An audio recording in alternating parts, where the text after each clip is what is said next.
And please tell me in the comments where you're listening from. I would love to interact with you legends. Now to the story. I don't really know how to explain it without sounding dumb, but this was honestly one of the weirdest things I've ever gone through.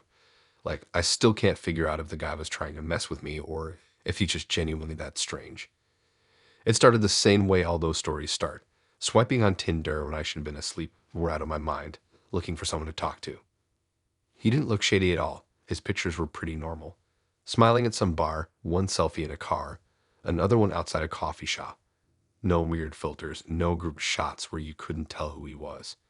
His bio wasn't much, just said something about being into movies and that he liked cooking. I matched with him because, honestly, he just looked average. And sometimes average feels safer than the guys trying too hard. We talked a bit, nothing deep. He was quick with replies, and he asked if I wanted to come over for a movie. Yeah, I know, dumb idea to go to someone's apartment for a first date, but I was restless. It was a Friday night, I didn't feel like sitting at home again, and he seemed fine. So I went. He gave me the address. It was one of those older apartment blocks, kind of grim looking from the outside, all bricks and cracked paint. The hallway smelled like stale smoke.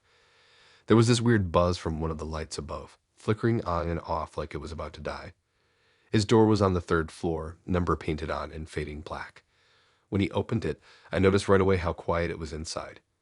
Not the usual muffled sound of a TV or music or even someone moving around. Just nothing. He smiled, stepped aside, and I walked in. That's when I realized something was off. The place was empty, like completely empty. No couch, no shelves, no pictures on the wall, nothing in the kitchen area. It didn't even smell like a normal apartment. It smelled like dust and something kind of sour, like damp wood. The only thing in the entire space was a mattress sitting right in the middle of the floor. No sheets, just a stained mattress with a blanket thrown on top of it. I thought maybe he had just moved in, but then I noticed there weren't any boxes, no bags, no random piles of clothes. Nothing. Just bare walls, bare floors, and that mattress. I asked him about it with a laugh, trying not to sound freaked out, but he just shrugged like it was no big deal. He walked over and sat down on the mattress, patting the space next to him like I should join. I didn't sit. I kept standing there, taking everything in. There were marks on the floor, like scratches or something had been dragged across it. In the corner, near the wall, I saw what looked like tape residue, like someone had ripped duct tape off the floor but hadn't cleaned it. I tried to glance into the bathroom. The door was open, and there was nothing in there either. No towels, no toothbrush, no soap. Just an empty bathroom with a mirror spotted from age. The kitchen was the same, empty counters, cupboards hanging open with nothing inside. The fridge was plugged in but silent. When I pulled the door, it didn't even turn on. Just this dead, worn fridge with nothing in it. That's when it really sank in. This wasn't someone moving in. This was someone choosing to live with nothing. He kept staring at me from the mattress, not even speaking. Just smiling a little, waiting. I felt my stomach twist. I tried to play it cool, standing near the door like I was just deciding what to do. I noticed the lock was one of those cheap ones you could break with a kick. The door frame had scratches too, like it had been forced open before. My brain started racing with all these thoughts, like why did he invite me here if he had literally nothing? No food, no drinks, no TV, no couch, no bed frame. Just that mattress. What was the plan? He finally stood up, and I swear the way he moved was so slow it made my skin crawl.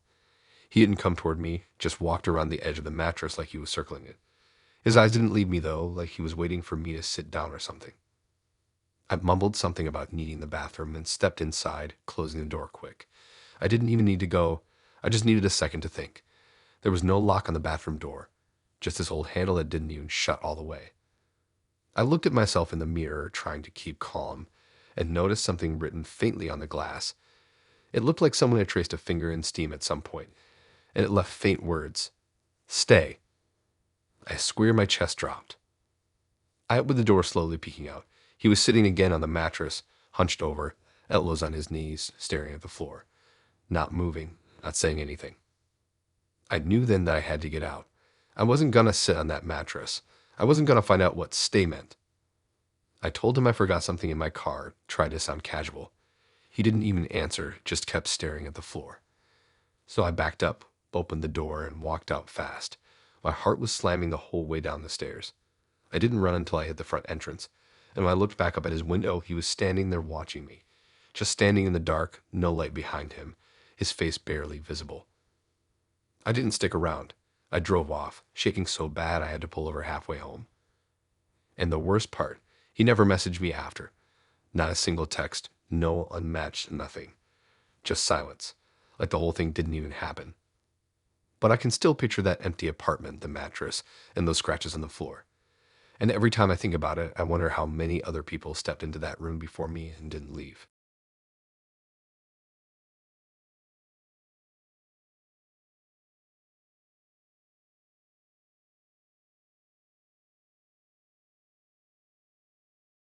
I'll be real with you, this one still makes me feel dumb whenever I think about it, because the whole setup was screaming at me to just walk away.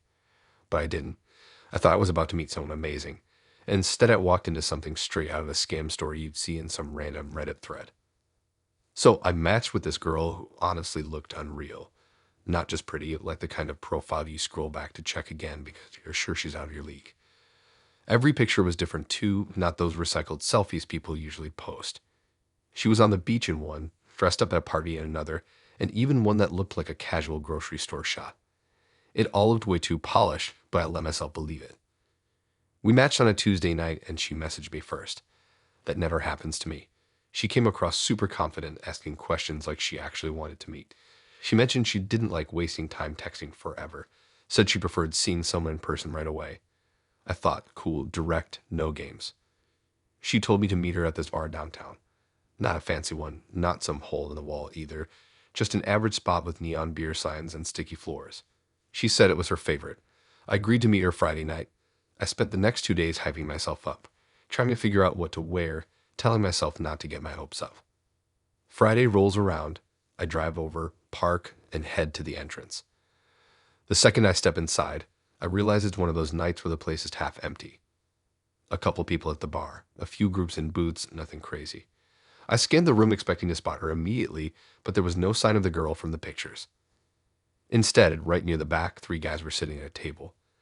They were staring at me before I even noticed them. Not casual glances either. They were locked in. I hesitated, but one of them waved me over like I was supposed to know him.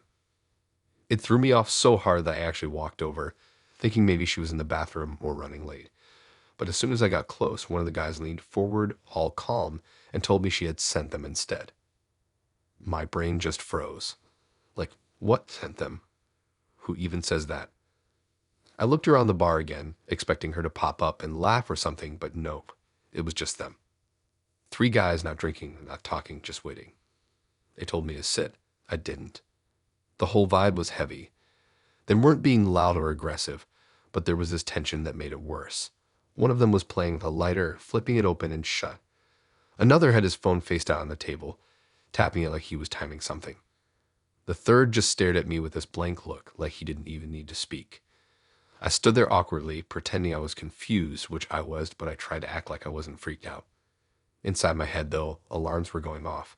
I thought maybe it was some scam, like they were about to ask for money or tell me I owed them something. I also wondered if this was one of those weird setups where someone lures you out to get jumped. I decided I wasn't sitting. I told them I was going to grab a drink first, walked off toward the bar, trying not to show how fast my heart was pounding. When I got to the counter, I pretended to order, but really I was just watching them in the mirror behind the bottles. They hadn't moved. All 3 still staring at me waiting. I pulled out my phone under the bar and checked the Tinder chat. Her profile was still there. Same pictures, same messages. I typed something like, "Are you here?" But no reply. A minute later, I refreshed and her entire profile was gone. Unmatched. That's when the pit in my stomach dropped even further.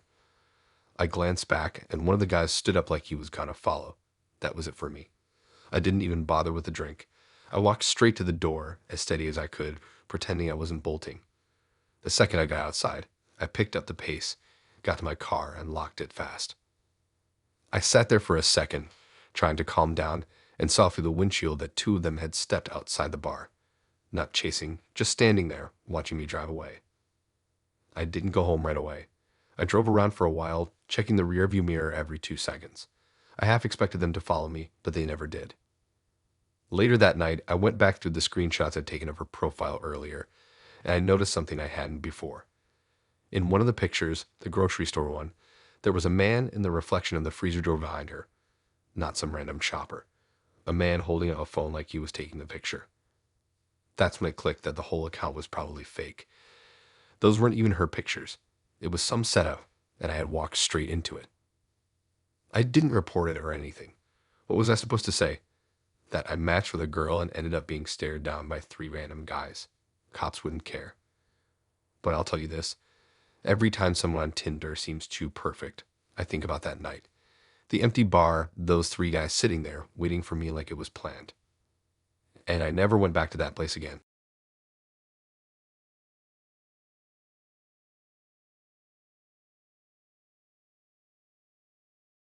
I still don't even know how to process this one because it didn't feel real while it was happening.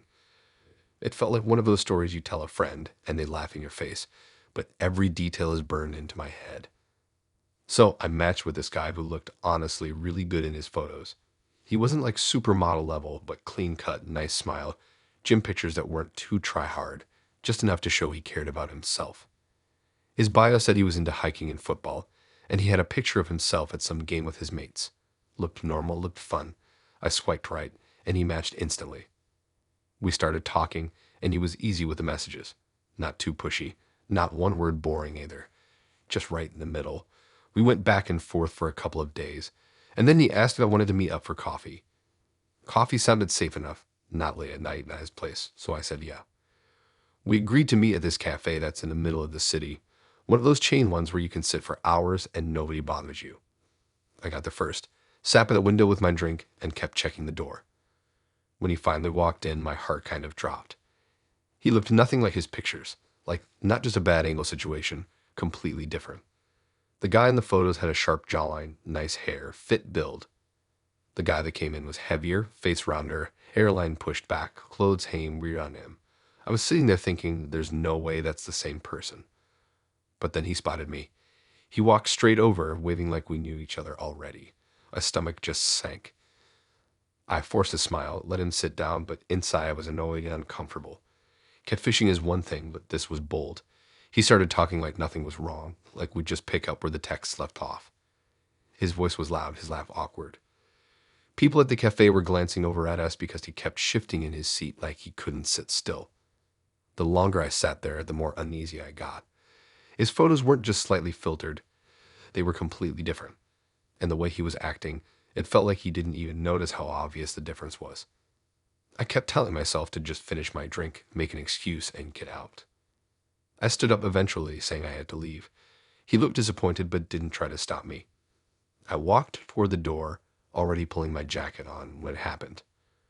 The door opened right as I was leaving, and another guy walked in. And this guy looked exactly like the photos from Tinder. Same jawline, same build, same hair. Like the pictures had come to life in front of me. My brain stuttered for a second. I looked back at the guy I'd been sitting with, rounder, older looking, still in his seat, then back at the one walking in.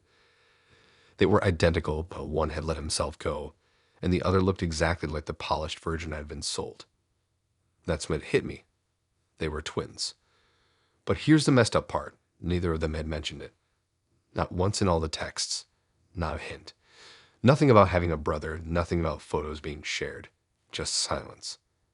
The second twin clocked me right away, eyes flicking between me and his brother. He smirked like he already knew what was happening. He walked over casually, didn't even look surprised to see me there. I froze. My head was spinning. Who would I have been talking to? The one who looked like the photos or the one sitting at the table? Were they sharing the account? Was one pretending to be the other? The air went heavy between them. The one sitting down didn't say a word. The one standing just kept watching me like I was supposed to make a choice. People around us didn't even notice. Everyone was busy sipping coffee and tapping on laptops. I was stuck in the middle of 2 men who looked the same but didn't. I couldn't deal with it. I just walked out fast, not saying anything. Out onto the street, where the noise of traffic suddenly felt safer than being in there. I half expected one of them to follow me, but neither did. On the walk back to my car, my phone buzzed. It was a new message on Tinder, just one word, wait. No name attached, because it was from the same account I'd matched with. I didn't know if it was the twin from the photos or the one I just had coffee with. Either way, I ignored it, shoved my phone in my bag, and drove off shaking. Later that night, when I finally opened the app again, the whole profile was gone. Unmatched, wiped like it never existed. But the weirdest part, I couldn't stop replaying the moment in the doorway when the second twin walked in like it was planned, like they'd been waiting for me to react. I'll never know if I was talking to one or both, or if they were playing some twisted game.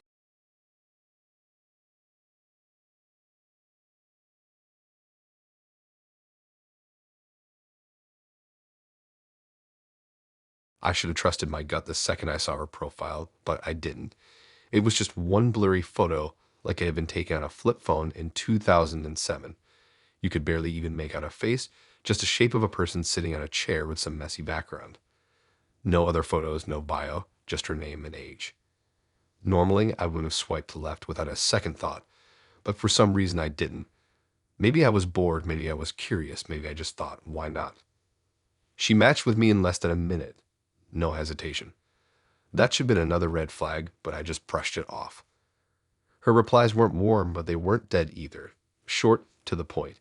She didn't use emojis. She didn't flirt. She just asked where I lived, what I liked to do if I wanted to meet.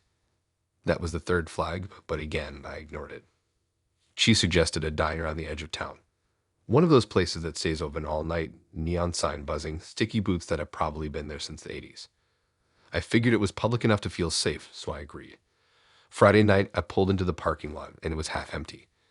The neon sign above the roof hummed and flickered, casting everything in this weird pinkish glow. A few cars sat scattered across the lot, their windshields reflecting the harsh light. Inside, I could see a handful of customers, mostly older guys eating alone. I walked in, scanning the booths, and that's when I froze. She was already there, sitting by the window, and she was not who I thought she'd be. Not even close. The woman sitting there was at least 30 years older than the age on her profile. Deep lines carved her face, gray streaks through her hair. Her hands rested flat on the table like she'd been waiting a long time. She wore a plain blouse and slacks like she'd come straight from an office job. Nothing about her screamed date night. She looked up at me instantly. Her eyes locked on mine, and she smiled in this way that made my chest feel tight. It wasn't a friendly smile. It was like she already knew me, like I had no choice but to sit down. I wanted to turn around and leave, but my legs didn't move. My body moved on top a lot, sliding into the booth across from her. My brain spun. She didn't look like the photo. She didn't even look like she could be the person in the photo. The blurry outline in that grainy picture had looked young, unformed. This was not that. But the way she leaned in slightly, the way her eyes never broke from mine, it was like she was daring me to question it. I glanced around the diner. No one paid us any attention. The waitress was wiping down the counter. The guy in the corner was buried in his newspaper. Nobody even glanced in our direction. She started talking. Her voice was calm, measured. She asked how my drive was, if I came here often, what I liked to eat. Normal words, but her tone wasn't normal. There was no warmth in it, no curiosity. Just this quiet certainty, like everything happening was exactly what she had expected. And the whole time, she kept threading her sentences with tiny reminders that she was the same person from the app, never saying it outright, but sliding it in like an unshakable fact. My drink arrived. I wrapped my hands around the glass to stop them from shaking. Then she leaned forward again, lowering her voice. The stare she gave me felt like pressure on my chest, like she knew I'd already agreed to something I couldn't name. At one point, she reached into her bag and slid something across the table. My stomach dropped. I expected maybe a phone or some kind of ID or, hell, even a weapon, but it was just a folded piece of paper. I opened it. It was a printed screenshot of our Tinder chat, my profile picture, my messages, and her one blurry photo at the top. Proof. Evidence. As if she'd anticipated I wouldn't believe her and had prepared for that. The unease in my stomach twisted into something darker. This wasn't just catfishing. This wasn't just weird. This was planned. I told her I had to go. I slid out of the booth. My voice cracked when I said it, but I didn't care. She didn't move to stop me. Her smile didn't fade either. She just sat there, watching like she knew I'd see her again. The parking lot felt bigger on the way out. The neon buzzed overhead, flickering pink across the cracked pavement. My car looked a mile away, even though it was just a few rows down. Every step, I swore someone was behind me. I got inside, locked the doors, and gripped the wheel. My eyes darted back to the diner window. She was still there, still in the booth, still facing the glass, still smiling. I drove off fast, checking my mirrors until I reached my street. Later that night, I went Tinder. Her profile was gone. Unmatched, no trace. I should have felt relief. Instead, I felt watch. I left the lights on when I went to bed. 2 days later, I checked my email. There was a message from an address I didn't recognize, no subject line. Inside, there was just one sentence. I told you it was me.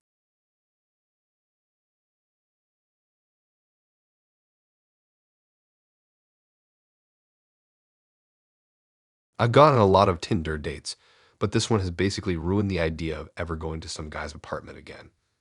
I still think about it when I'm scrolling, my stomach flips. We matched on a Sunday night. His profile looked boring but safe. No flashy selfies, no gym mirror shots. Just a guy at a dog park, a guy with a coffee, a guy hiking. His bio said he liked cooking and that he had a camera collection. That last part should have been a clue, but I thought it meant old vintage cameras sitting on a shelf somewhere, not what I actually walked into. He messaged first, asking simple stuff. Where do I usually hang out? What kind of movies I like? If I wanted to come over and try the pasta he was making. It sounded easy, no pressure. I'd had a long week and didn't want a crowded bar, so I said sure. He sent me his address. It was one of the small houses in a quiet part of town, not an apartment building. When I pulled up, the street was almost completely dark except for one flickering streetlight. His porch light was on but dim, like the bulb was dying. He opened the door right away, smiling like we'd known each other forever. He looked like his pictures but younger, maybe because of the lighting. Inside smelled faintly like basil and something burning. The kitchen was open to the living room, and a pot of pasta was boiling over on the stove. At first, everything looked normal. He had a couch, a TV, shelves with books, and little knickknacks. The walls were painted this pale gray color that made everything look softer. But then, as I walked further in, I noticed the frames. There were dozens of them, lined up neatly on the wall of the hallway leading to the kitchen. All the same black frames, all the same size. Each one held a Polaroid photo of a woman. They weren't selfies or random snapshots. They were all posed like portraits, some sitting, some standing, all in different places but with the same vibe. Like someone had caught them off guard, but asked them to hold still at the same time. I stopped walking without meaning to. The closer I looked, the more I saw little details that made my stomach tighten. Some women looked scared. Some looked confused. A few were smiling, but not in a happy way. He noticed me staring and casually said they were friends. Just like that. Friends. But the thing is, they didn't look like normal pictures of friends. They looked like trophies. All the same size, all lined up perfectly, no photos of guys, no group shots, just women, one after the other covering the wall. I tried to brush it off, telling myself maybe he was just into portrait photography. Maybe he'd taken these pictures as part of some art project. But then my eyes slid to one of the frames near the bottom, and my heart stopped. It was me. Same outfit I was wearing right then. Same hair. Same bag slung over my shoulder. Taken outside by my car. My car that was parked on the street not even an hour ago. I couldn't breathe. My head went light. I didn't even remember hearing a camera. I hadn't seen anyone near my car. But there it was, a Polaroid of me framed and hanging on his wall like it had been there forever. He must have seen me staring because he stepped closer. I could feel him behind me without turning around. The air in the room changed from warm to cold in an instant. I told myself not to panic. I kept my voice level, asked about the pasta, pretended like I hadn't noticed. But my hands were shaking so bad I had to stuff them in my pockets. I turned slowly, trying to keep a neutral face. He was smiling, but not with his eyes. The smile was more like he was waiting to see what I'd do.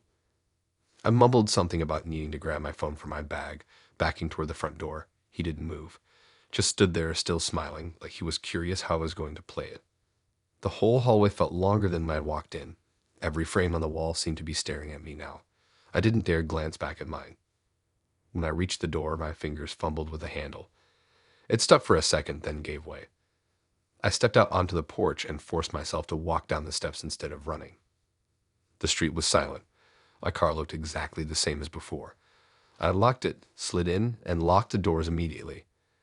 My hands were trembling so bad I dropped my keys twice before I got the engine started. As I pulled away, I glanced in the rearview mirror. He was standing in the doorway, just like I had left him, arms at his sides, still smiling. No expression of surprise, no yelling, nothing. Just watching me go. When I got home, I locked every window and sat in the dark trying to process it. I opened Tinder to block him, but his profile was already gone, like he vanished. The next morning, when I went out to my car, there was a single Polaroid tucked under the wiper. It was me sitting on his couch the night before, looking at the wall of photos. That's the last time I ever used that app.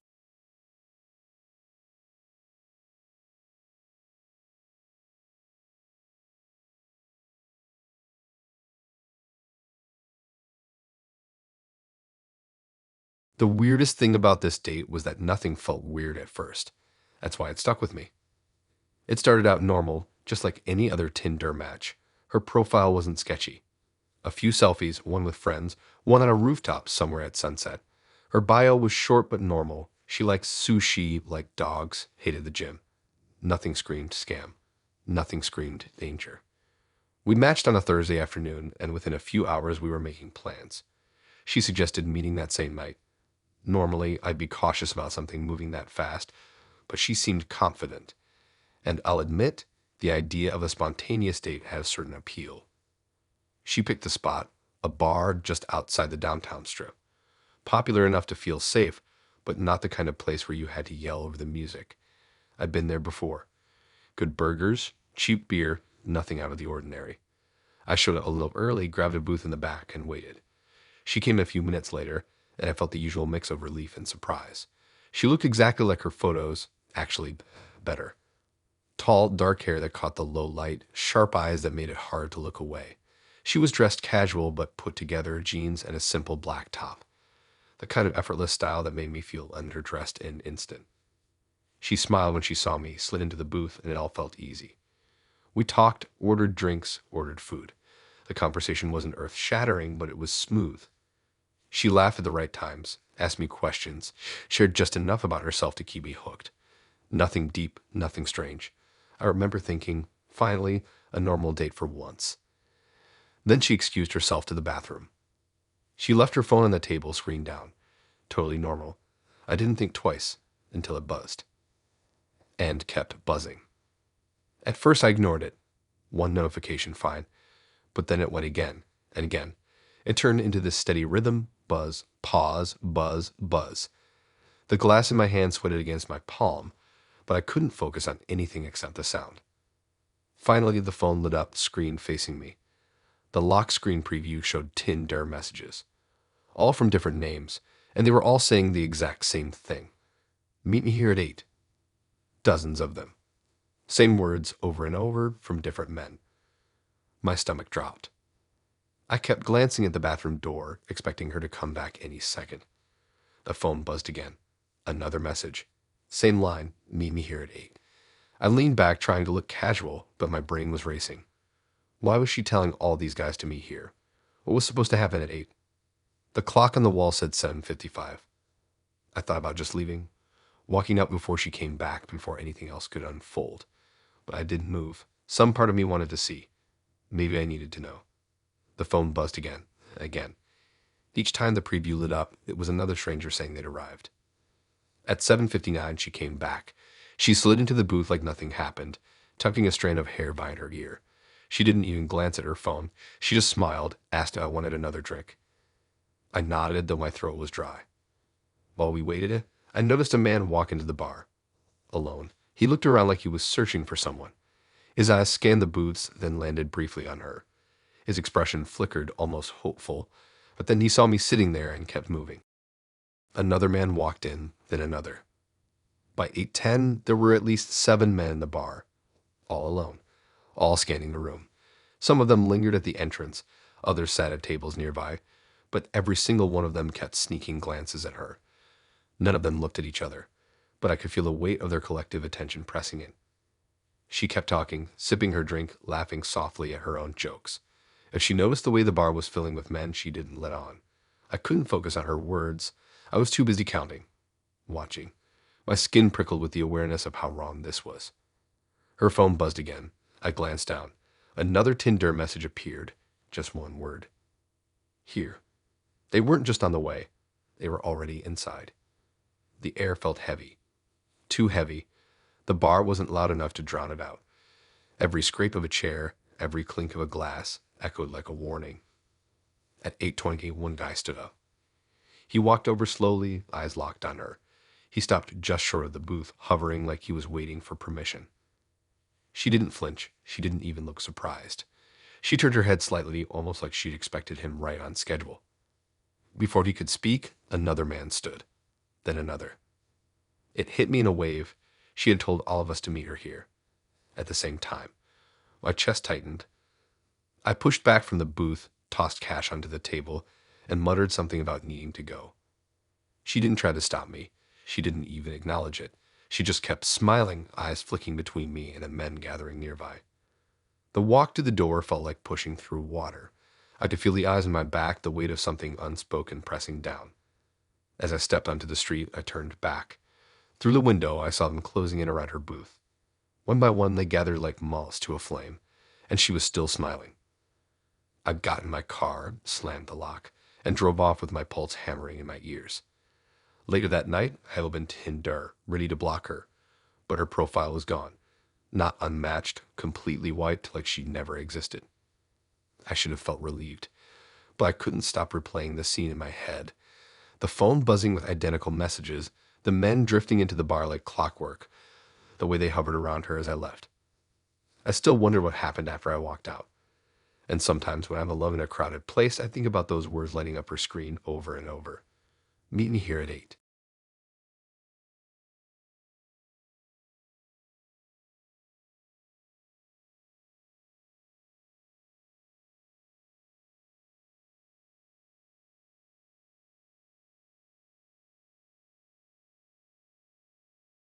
I don't think I'll ever forget the sound of the tires getting gravel that night. It's burned into my head. Every time I hear it now, construction sites, country roads, even the crunch of shoes on a driveway, I'm back in that car and my stomach knots out. It started on Tinder like everything always seems to these days. He looked normal, maybe even better than normal. Clean photos, nothing sketchy. Smiling at a barbecue with friends, one shot of him holding a golden retriever, another at a music festival with lights blazing behind him. He looked like the type of guy people trusted, the type your friends would actually approve of. His messages weren't creepy either. He was funny in a dad joke kind of way, asking about music, about my favorite movies, about travel. Nothing intense, nothing pushy. For once, I didn't feel like I was dodging red flags every 5 minutes. We planned for Friday night. He offered to pick me up. That should have been my first no. My roommate even raised an eyebrow when I mentioned it, but I shrugged it off. I figured it would be easier than ordering an Uber or taking the bus. He said we'd grab food, maybe drive around, just talk. A low-key night. He pulled up right on time. The car was clean, smelled faintly of air freshener.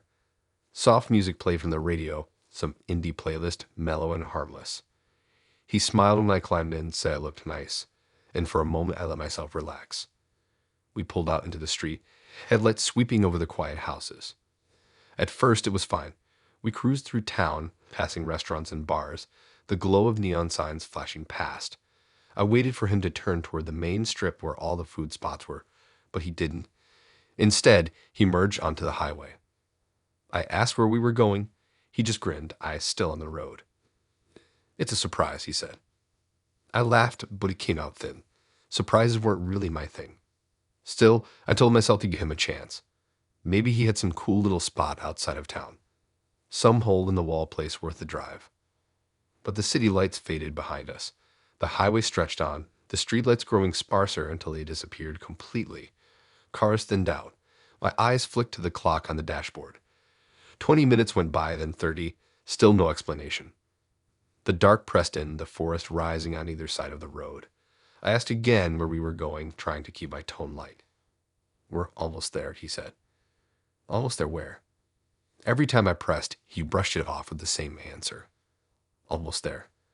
The road narrowed, twisting deeper into the woods.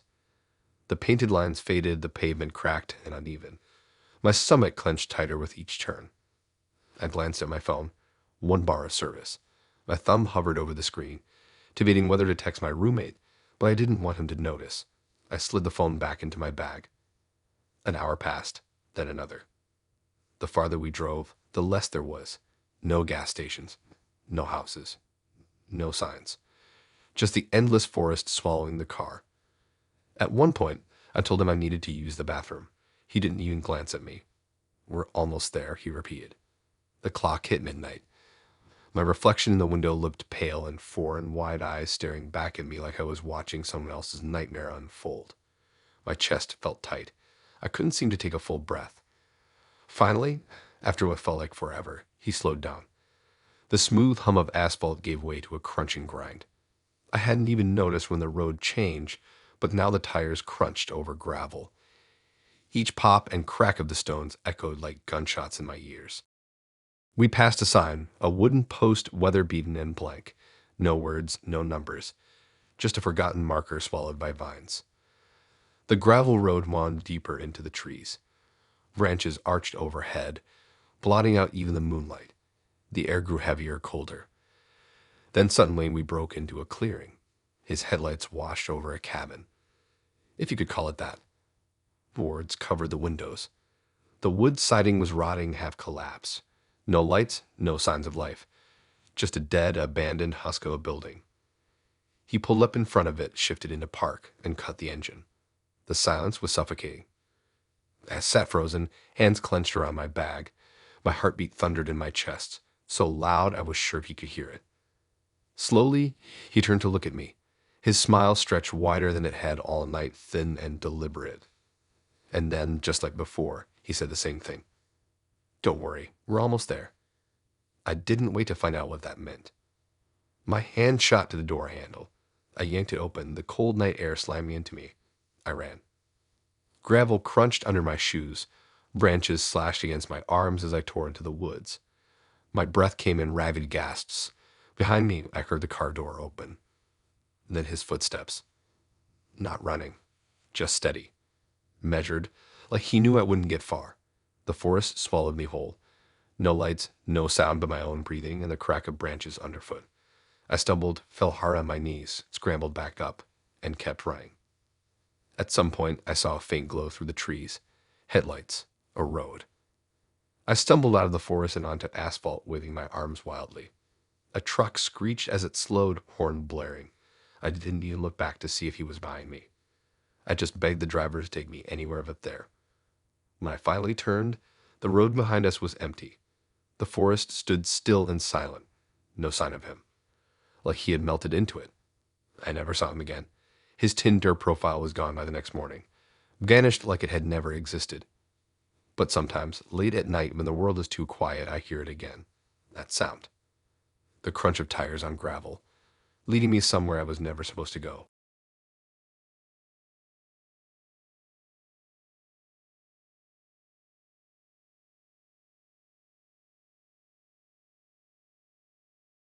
I should bail the second I walked through her door, but I didn't. I guess I was too curious or maybe just too dumb. Either way, it's burned into my head now. Every time I think about it, I get this sick feeling in my stomach. We met on Tinder like everyone else does. Her profile was kind of plain. Just a couple of selfies, nothing crazy. No group shots, no filters, no fake-looking stuff. She wasn't over the top, just normal. That's what pulled me in. She messaged first, asked if I wanted to hang out. Straight to the point. She lived across town. Said I could come over, that she didn't feel like going out. I thought, sure, why not? I drove over, pulled up to this tall apartment block with balconies stacked up like boxes. It didn't look bad, just old. She buzzed me in and I climbed the narrow stairs. Her door was at the end of the hall, painted this chipped pale blue. When she opened it, she was exactly like her pictures. Maybe prettier, which doesn't happen often. She smiled, stepped aside, and I walked in. That's when I noticed the mirrors. They were everywhere, covering every wall in the living room. Big mirrors, little mirrors, some framed, some not. Floor to ceiling. Every angle of me was staring back at myself. I laughed nervously, said something dumb about how it felt like a funhouse. She just shrugged like it was normal. She said she liked them, that they made the space feel bigger. I tried to relax, but it was impossible. No matter where I looked, I saw us reflected 100 times. On the couch, on the walls, even in the hallway leading to the kitchen. There was no corner without glass. We sat down, started talking. She poured drinks, turned on some music, but I couldn't focus. My eyes kept darting to the mirrors. Some of them were old, edges chipped, silver backing faded. A couple were cracked in the corners. It didn't feel like decoration. It felt like obsession. The weirdest part was how the room looked different depending on which mirror I glanced at. One made me look stretched, another made me look pale. A few had smudges like fingerprints dragged across them. I kept thinking about how much work it must have been to hang all of them. I tried to ignore it, sipping my drink, forcing small talk. She leaned back casual, like she didn't notice me being distracted. Then it happened. I glanced at the far wall, at one of the bigger mirrors, and I froze. Because in that reflection, there was someone moving behind us. It wasn't her, and it wasn't me. The figure was blurry, standing in the corner of the reflection, shifting slightly like they were breathing heavy. I whipped my head around, heart pounding, but the corner of the actual room was empty. Just a blank wall. When I looked back at the mirror, the figure was gone. I told myself it was a trick of the light, maybe a warped reflection, but my chest was tight, and I couldn't shake the image. She was watching me carefully now, like she knew what I'd seen. She didn't ask if I was okay. She didn't say anything. She just smiled faintly, the kind of smile that doesn't reach the eyes. I tried to play it off, shifting in my seat, focusing on the drink in my hand. But every mirror around me felt alive. Like if I stared too long, something else would start moving again. The air felt heavier. Even the music sounded muffled, like it was underwater. At one point, I glanced at the mirror by the kitchen doorway. My reflection was there, sitting stiff on the couch. Her reflection was there too, leaning back with her drink. But behind us, just for a second, I saw another face. A pale one, pressed close, grinning too wide. I blinked, and it was gone. I wanted to leave. Every part of me was screaming to get out, but my body wouldn't move. She hadn't said a word, just kept sipping her drink and watching me like she was waiting for something. Finally, I muttered something about needing the bathroom. She pointed down the hallway, and I walked fast, avoiding every mirror along the way. The bathroom was small, tiles yellowed with age, and of course there was a mirror above the sink. I didn't want to look, but I had to. When I did, my reflection was normal. Pale, sweaty, wide-eyed, but me. Then, over my shoulder in the glass, I saw her standing in the hallway. Except when I turned around, the hallway was empty. That broke me. I walked straight back to the living room, grabbed my jacket, and told her I had to go. She didn't argue. She didn't move. She just stayed on the couch, sipping her drink, watching me leave. I didn't look back as I shut the door. The mirrors haunted me the whole way down the stairs. I felt like at any second I'd catch another glimpse of something following. When I finally got outside, the air hit me like I'd been holding my breath for hours. I walked fast to my car, started it up, and drove away without looking once at the apartment windows. That night, when I opened Tinder to block her, her profile was already gone. No match, no messages, nothing. But sometimes when I'm half asleep and pass by my bathroom mirror, I swear I see someone else's reflection just out of frame.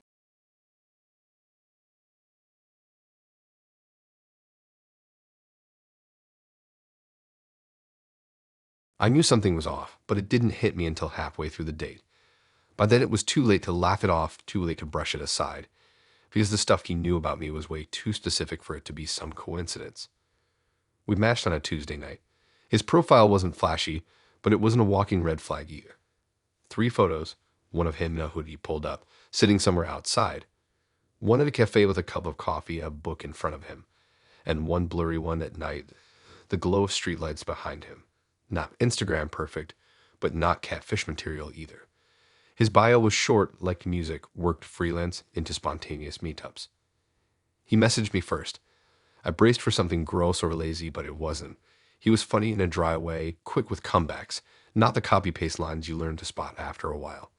We traded jokes, talked about bands, movies, little things. His replies were fast, but not overbearing. After a couple of hours, he asked if I wanted to grab a drink that week. I hesitated for a second. It had only been a few hours, but something about him seemed safe, or at least safer than most. I'd been on way worse dates with way creepier openings. I said yes. We met that Friday at a little downtown dive bar. One of those places that smells faintly of old beer and leather seats.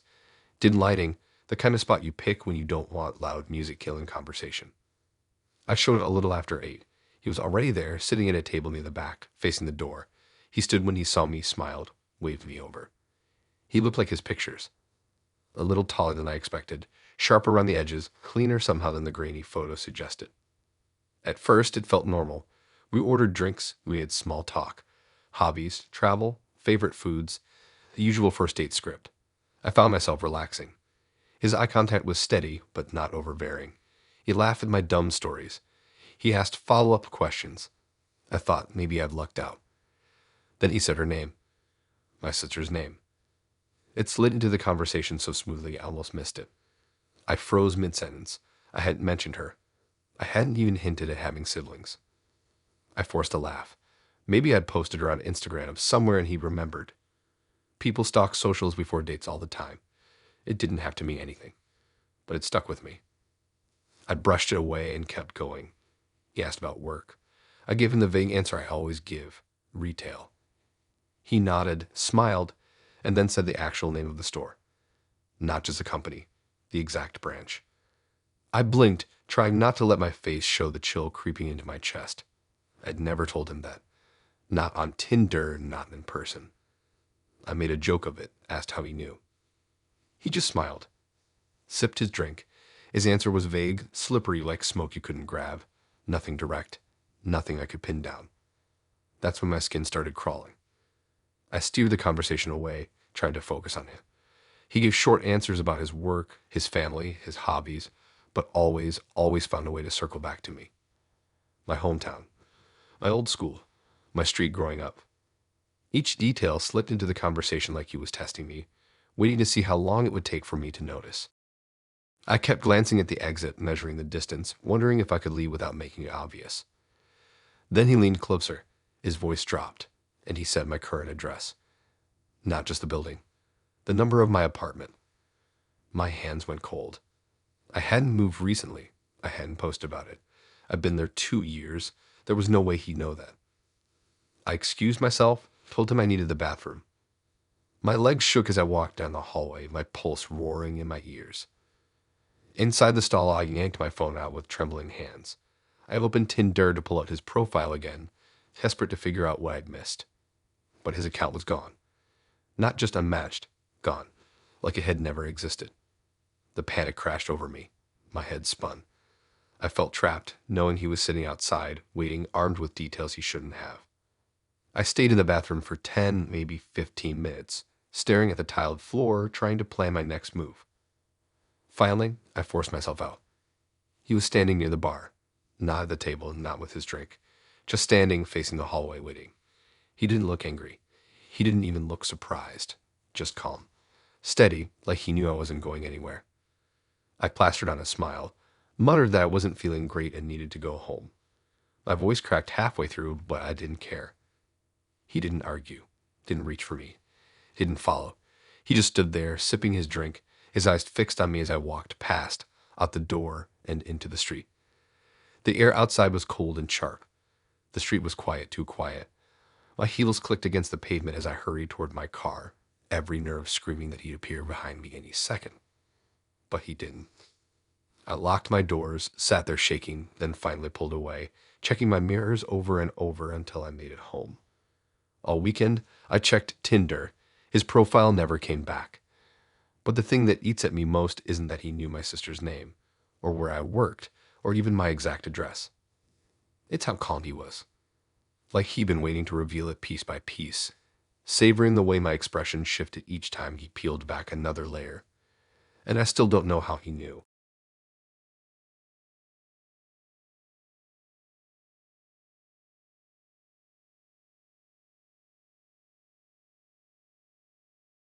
I always thought the worst thing that could happen on a Tinder date was awkward silence, or someone looking nothing like their pictures. Maybe a weird laugh, maybe an early bail. I never thought about what it would feel like to literally get trapped. But that night, that's exactly what happened. We matched on a Friday morning. Her profile wasn't flashy, just a couple of photos, nothing that screamed try hard. One selfie in the sun, hair pulled back. One sitting on a bench with coffee in her lap. One with a dog that didn't even look like hers. It had that borrowed pet for the pictured vibe. Her bio was short. I like going for walks. I hate staying in. That line hooked me. Simple, unpretentious. I figured safe.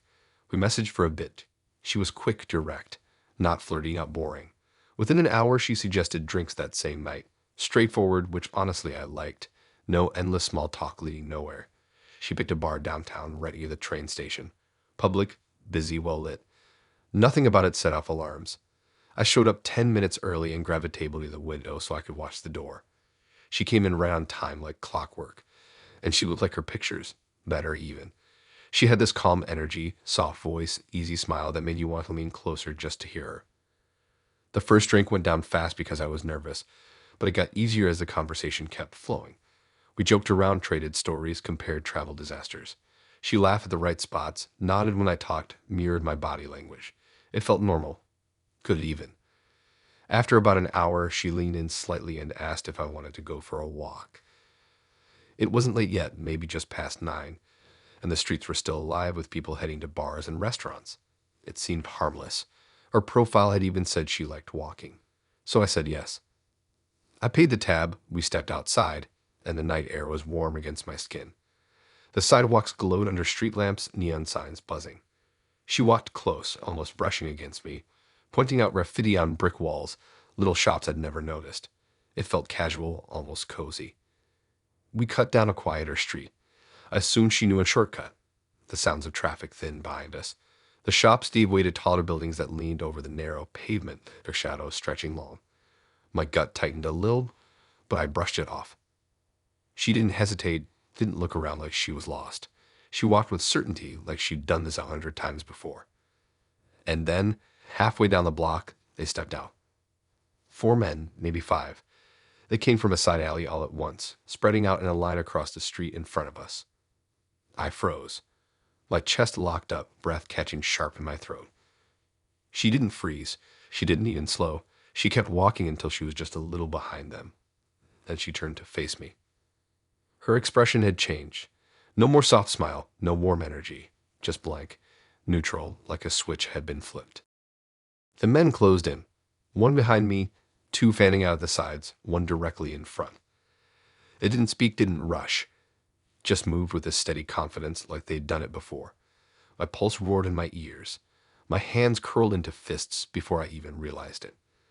I looked at her, hoping for some clue, some nervous glance, some hint she was scared too.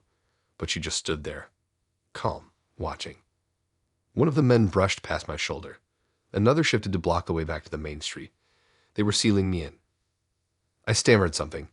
I don't even remember what. Maybe a question, maybe a protest. My voice came out thin, cracked. That's when the guy in front finally spoke. His voice was low, steady, almost conversational. I couldn't process the words at first. My brain was buzzing too hard. But the tone was enough. It wasn't friendly. It wasn't playful. It was ownership. The girl's eyes never left mine. She didn't flinch. Didn't say a word. It hit me then. This wasn't chance. This wasn't wrong place, wrong time. She'd have led me here. Step by step, straight into them. My chest was pounding so violently I thought I'd collapse. My eyes darted past the man blocking me. Down the alley, I could see another street, dim but open. If I could just break through. I didn't think. I shoved the man closest to me hard and bolted. My shoes pounded against the pavement, every muscle screaming to move. Shouts rang out behind me, followed by the thunder of footsteps. I didn't look back. I couldn't. The only thought in my head was get out. The alley blurred past me, shadows twisting. My lungs burned. My throat tasted like blood. Then lights. The glow of the busier street ahead, the hum of traffic, the sound of strangers. I exploded out of the alley and straight into the crowd, my chest heaving, sweat soaking through my shirt. I didn't stop, didn't dare. I cut through clusters of people, ignoring their confused looks, and ducked into a small corner shop with fluorescent lights buzzing overhead. I pretended to browse the shelves, grabbing a pack of gum with shaking hands, trying to slow my breathing. When I finally worked up the courage to glance out the window, the street was clear. No sign of them. No sign of her. I bought the gum with trembling fingers, then bolted outside and hailed the first cab I saw. I climbed in, slammed the door, and told the driver to just go. Didn't even care where. Later that night, when I opened Tinder to block her, her profile was gone. No match, no messages, no trace she'd ever existed. And the last thing burned into my memory is her face, backlit by the alley lamps. Not smiling, not scared, not angry. Just watching.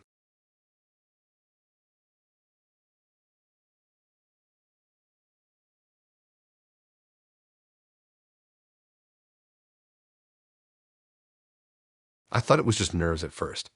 First dates make everyone a little weird, right? You don't know how to sit, where to put your hands, whether to order food yet or just drinks. That's what I told myself anyway, right up until halfway through the date, when it finally hit me how wrong everything was. We matched midweek. His profile was plain, almost boring, but in a way that felt safe. No dramatic captions, no thirst trap photos. Just three shots. One of him sitting on a bench somewhere, hood up, one blurry gym pic, and one of him at some outdoor market. His bio just said better in person, which now looking back feels like a sick joke. He messaged first. Short replies, but not rude. No weird emojis, no cheesy pickup lines. After a little back and forth, he asked me out quickly. Dinner Friday night. I was bored, so I said yes. The place he picked was a mid-range restaurant downtown, the kind of place with soft lighting and laminated menus. Not too fancy, not a dive. I figured it'd be safe. Friday comes and I get there a few minutes early. I even took time on my makeup, thinking this might be one of the rare normal ones. The restaurant had that low murmur of cutlery and conversation. Dim yellow lights making everything look softer. Couples leaned toward each other in booths. Servers drifted past carrying drinks. He showed up right on time. He looked exactly like his photos, which was almost refreshing after some of the dates I've had. Tall, clean haircut, simple clothes. Normal. That was the last moment anything about him felt normal. We sat down. Menus between us. I smiled, waiting for him to say something. A joke, a hello, anything. But he didn't. Instead, he pulled out his phone, typed something fast, and slid it across the table toward me. The screen said, "Hi." I blinked, then laughed nervously. Maybe he lost his voice. Maybe he was doing a bit. "Hi." I said out loud, "You're serious?" He just nodded once and kept typing. That's how the whole night went. He didn't speak. Not a single word. He typed, "Turn the screen toward me. Let me read it." Always short, clipped sentences. "How was your day?" "Do you like this place?" "You look nice." At first I tried to roll with it. I talked like normal, answered out loud, filling the silence. But after a while it started to feel unbearable. The restaurant was already full of forks clinking, glasses clattering, people talking. And there I was basically talking to myself while this man stared at me with a blank expression. The waiter came and I thought maybe he'd have to speak then. But no, he pointed at the menu, typed what he wanted on his phone, and showed it to the waiter like it was normal. The poor guy looked confused, but shrugged and walked off. That's when the pit in my stomach started. I kept glancing at his phone while he typed. He was careful to tilt the screen away, but I still caught it. The top corner. The little airplane symbol. His phone was in airplane mode. Airplane mode. No calls. No texts. No notes assisting to the cloud. None of these typed messages were going anywhere. Just words he was showing me, then clearing. I couldn't stop staring at that tiny icon. Why was he doing this? If he had a medical reason, he could have told me before we met. If he was shy, he could have said so in the chat. But nothing. Just silence. Everything filtered through that phone that wasn't even connected to anything. Halfway through the meal, I realized he wasn't eating. He pushed his food around with his fork, tapped the glass, typed another question. His eyes never left me. Not once. He didn't check the room, didn't look at his watch. He just stared like he was memorizing me. I tried to keep calm, tried not to show how much it was getting under my skin. But every time his thumbs moved across the screen, every time the little buzz vibrated the table, that icon stared back at me. The conversation got stranger. He started asking me things I hadn't brought up. "Your apartment is small, right?" One message said. "You have a cat?" Another. I hadn't told him that. Not on Tinder, not at the table. My mouth went dry. Toward the end, he typed something longer, fingers moving fast. This time, when he slid the phone across, the message wasn't a question. It said, "You shouldn't be scared. This is better." My chest went cold. I didn't even know what to say. Better than what? Talking? Normal conversation. The restaurant noise faded in my ears. All I could hear was the blood rushing in my head. I glanced at the door. 2 tables between me and freedom. I checked the time, forced a shaky laugh, and made up an excuse about needing to leave early. Work thing in the morning, I muttered, sorry. He didn't argue, just nodded once, typed okay, and turned the screen around again. That was it. I grabbed my bag, stood up, and practically bolted. My legs felt like lead the whole walk to my car. The night air hit my face cold and wet. I didn't look back, but I swear I could feel him watching me through the restaurant window. When I got home, I opened Tinder to block him. His profile was gone, like it never existed. I keep thinking about that little airplane icon, about how he wasn't using the phone to talk to me. It felt more like he was practicing something, rehearsing, showing me words he'd already prepared long before we sat down. And the scariest part, I can't shake the feeling that if I hadn't noticed, if I'd stayed longer, he would have shown me something else on that screen. Something I wasn't supposed to see.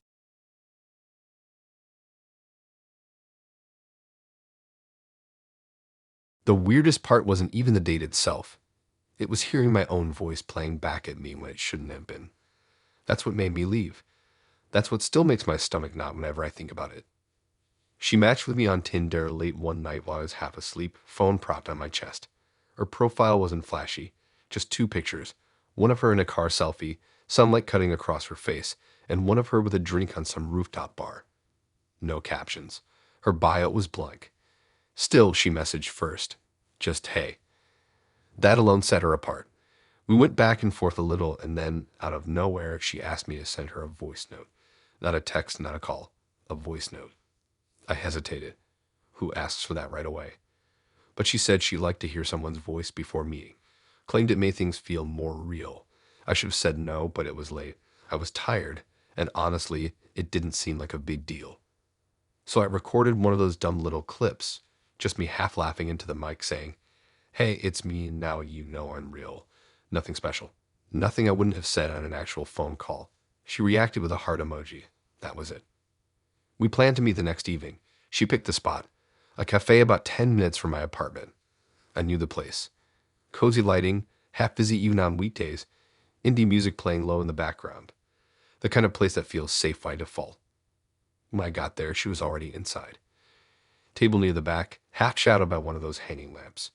She looked like her pictures, though her eyes seemed heavier somehow, like she hadn't slept much. But when she saw me, she smiled and waved me over.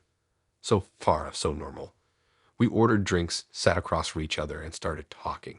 Her voice was softer than I expected. Almost too soft for the room. I had to lean in just to catch half of what she said, my ears straining over the sound of milk steamers and chairs scraping on tile. She asked me questions. Normal stuff. School, work, hobbies. I gave my usual half answers, waiting for her to open up more. But every time I tried to flip it back, ask where she was from, what she did, she just smiled faintly and redirected.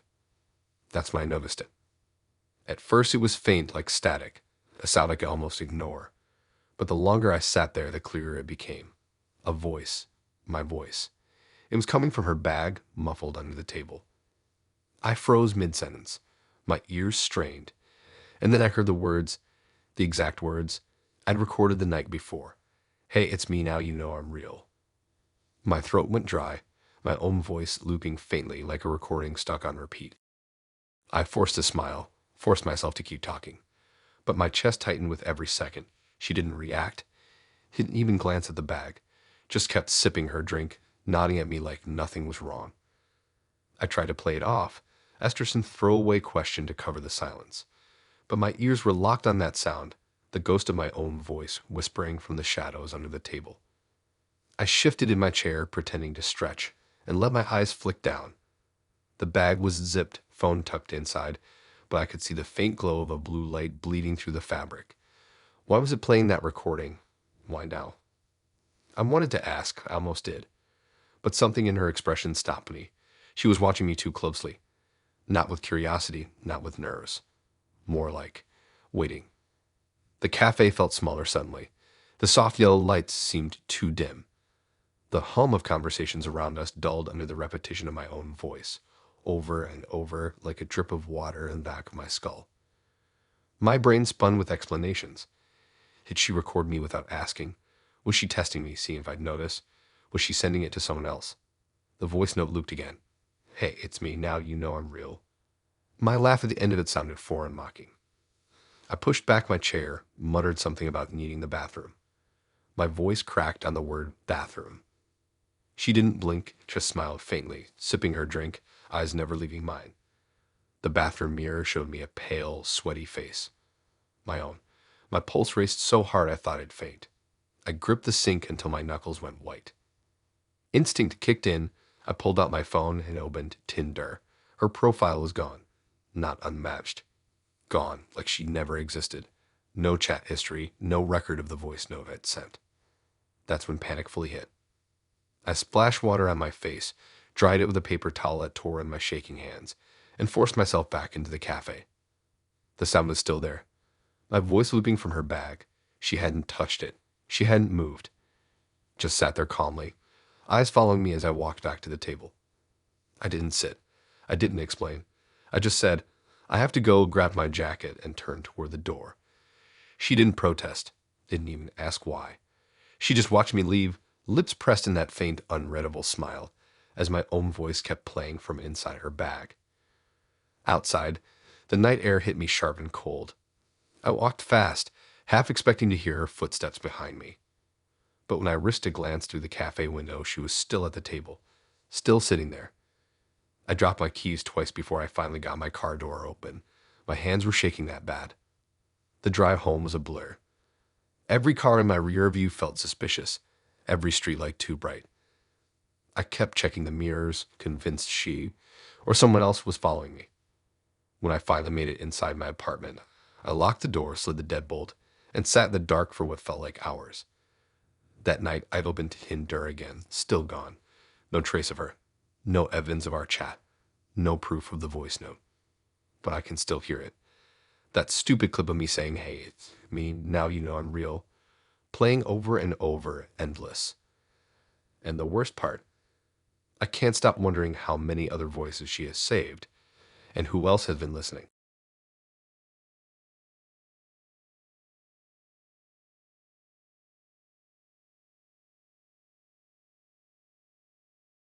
I still get this weird tight feeling in my chest when I think about it. Not because of what I saw, but because of what I couldn't see. Being trapped in that bathroom was the most helpless I've ever felt.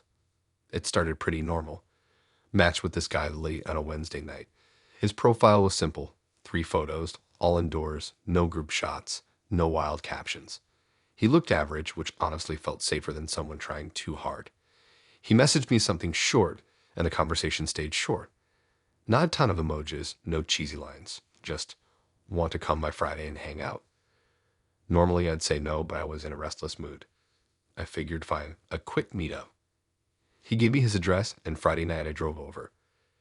He lived in this small flat on the top floor of an older building. The stairwell smelled like paint and dust. His door was plain, no welcome mat, no number on the outside. When he opened it, he looked exactly like his pictures, nothing more, nothing less. Inside, the place was tidy but bare. No decorations on the walls, no photos, nothing personal. Just a couch, a small TV, and a coffee table with a single glass on it. The kitchen was visible from the living room, and even that looked unused. It gave me this weird empty feeling, like no one had ever really lived there. We sat on the couch, talked a little. He wasn't very talkative, but he asked enough questions to keep things going. I sipped the drink he poured me and tried to shake the uncomfortable vibe. After about half an hour, I excused myself to use the bathroom. The bathroom door was at the end of a short hallway. I stepped inside, closed the door, and instantly noticed how old everything felt. The tiles were chipped, the mirror had black spots creeping around the edges, and the air smelled faintly of damp. I didn't think much of it. When I finished, I turned to leave. I reached for the handle, and there wasn't one. Just the metal base where it should have been, but no actual handle. No latch, nothing to twist. I froze, staring at it. My brain tried to rationalize. Maybe it fell off, maybe it broke, maybe I was missing something. I pressed at the spot where the handle should have been, ran my fingers along the edge, but it was completely gone. My heart started thudding. I knocked lightly, then harder. I called out. My voice echoed in the small room, flat and hollow. No response. I pressed my ear to the door. Silence. The air in the bathroom felt heavier by the second. I started pacing in the small space, checking every corner like there might be another way out. Old window above the toilet painted shut. Too small to crawl through even if I smashed it. The walls were solid, no vents, no gaps. Just a box with no exit. I sat on the edge of the tub, trying to steady my breathing. I told myself maybe he'd hear me and fix it. Maybe it wasn't on purpose. But the longer I waited, the clearer it became that he wasn't going to help. I pressed my ear to the door again. That's when I heard it. Footsteps. Slow, deliberate, just beyond the door. They stopped directly outside. I whispered something, half begging, half demanding. Nothing. Just silence. Then, faintly, the creak of floorboards as he walked away. I backed up, staring at the door like it might open on its own. My mind was racing with every possible outcome, none of them good. Minutes passed, though it felt like hours. The bathroom was warm, claustrophobic, the mirror fogging faintly from my own breath. I couldn't sit still. I banged on the door again, shouted louder this time. My voice cracked. Nothing. I pulled out my phone. No signal. Not a single bar. I don't know if it was the building or if he had something jamming it, but it was dead. The screen lit up my reflection in the cracked mirror, pale and wide-eyed, and I hated seeing myself like that. I tried the door again, hitting the spot where the handle should have been, shoving my shoulder against it. The frame creaked but didn't give. Whoever removed the handle had made sure it stayed shut from the inside. I don't know how long I stayed in there. Maybe an hour, maybe more. Time didn't feel real. I sat on the floor, knees pulled up, listening for any sound outside. Once or twice I heard faint movement, like someone shifting their weight just beyond the wall. Not walking, just standing. At some point, the footsteps returned. They paused outside the door again. I held my breath, waiting for the sound of the lock or the door swinging open. But all I heard was a low scrape, like something dragging across the floor. Then silence. My body was shaking so hard I thought I'd pass out. I pressed my back to the wall, staring at the door until my eyes burned. Eventually, I must have dozed off or blacked out from exhaustion. When I came to, the room was pitch dark. The faint yellow light under the door was gone. My phone battery was dead. I tried the door one more time, and this time it opened easily. The handle was back. The hallway outside was silent, the living room empty. The couch, the table, even the glass, gone, like no one had ever been there. I didn't stop to question it. I just ran. Out the door, down the stairs, out into the night air that felt like the only real thing left. When I got home and opened Tinder, his profile was gone. And I still don't know if he ever planned to let me out, or if I was only supposed to find that handle when it was already too late.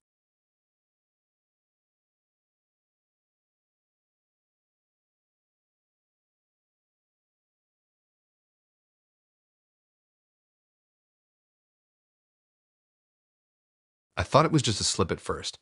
People mix names up all the time, right? But the more it happened, the less it felt like a mistake. And by the end of the night, I couldn't shake the feeling that I'd walked into something I was never supposed to. We matched on a Sunday. Her profile wasn't flashy. 2 photos, both simple. One of her sitting in a cafe with a mug half hidden behind her hand. The other outside at night in a long coat, her hair dark against the glow of a streetlight. No quotes. No bio. Just her name and age. She messaged first, just want to meet this week. Straightforward, almost refreshing compared to the endless small talk I was used to. I liked that she cut to the point. We agreed on a Thursday night, small restaurant halfway between us.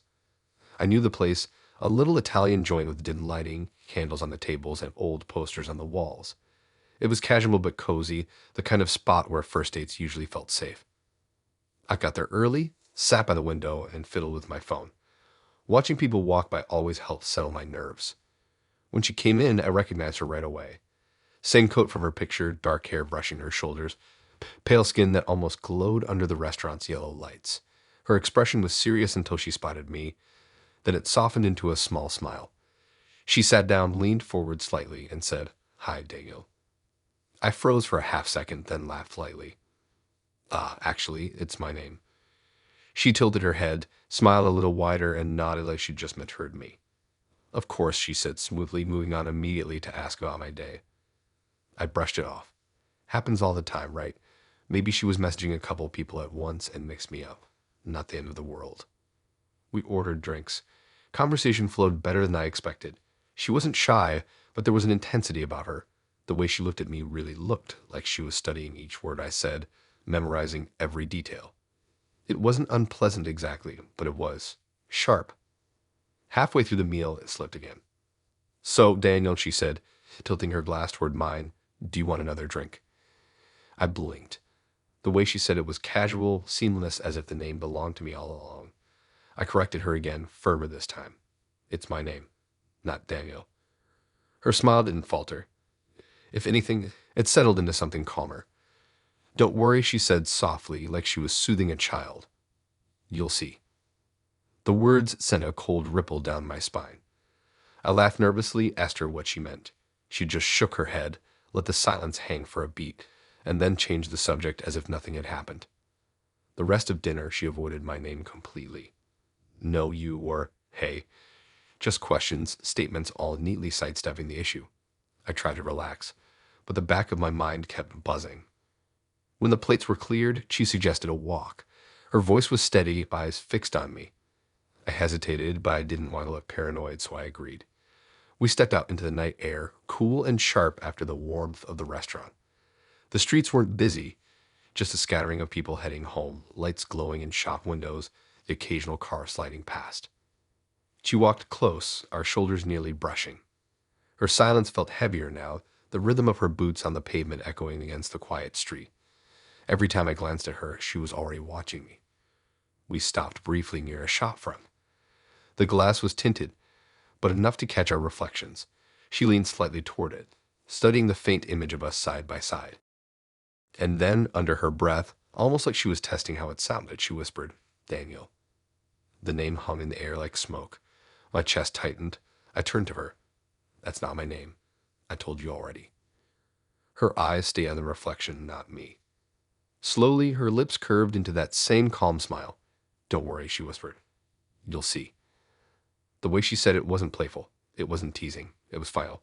Like she knew something I didn't, and no amount of correcting her would change it. We kept walking, but my pulse thudded in my ears. The streets grew emptier, shutters drawn down over darkened storefronts.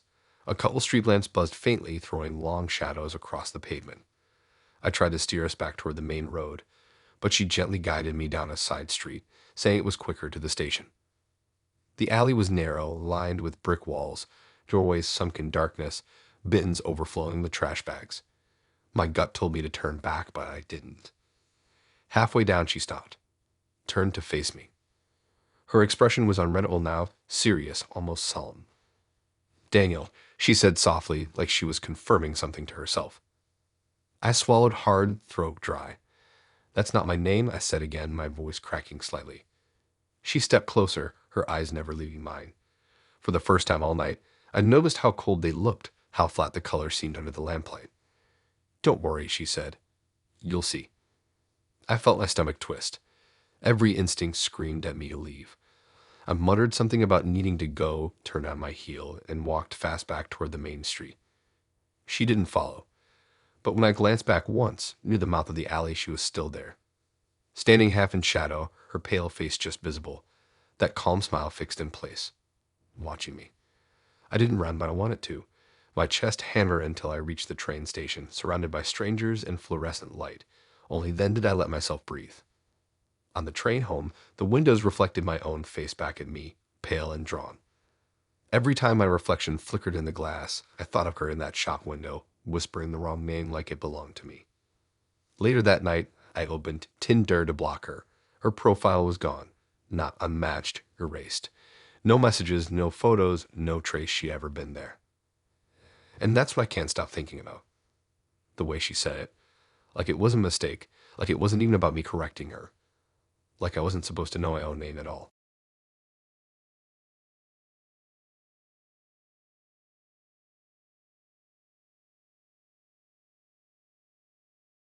I wasn't even supposed to go. That's the thing that bothers me most. I almost canceled a dozen times. I drafted messages saying I was too tired, that something came up, that I'd rain check. Each time I hovered over send.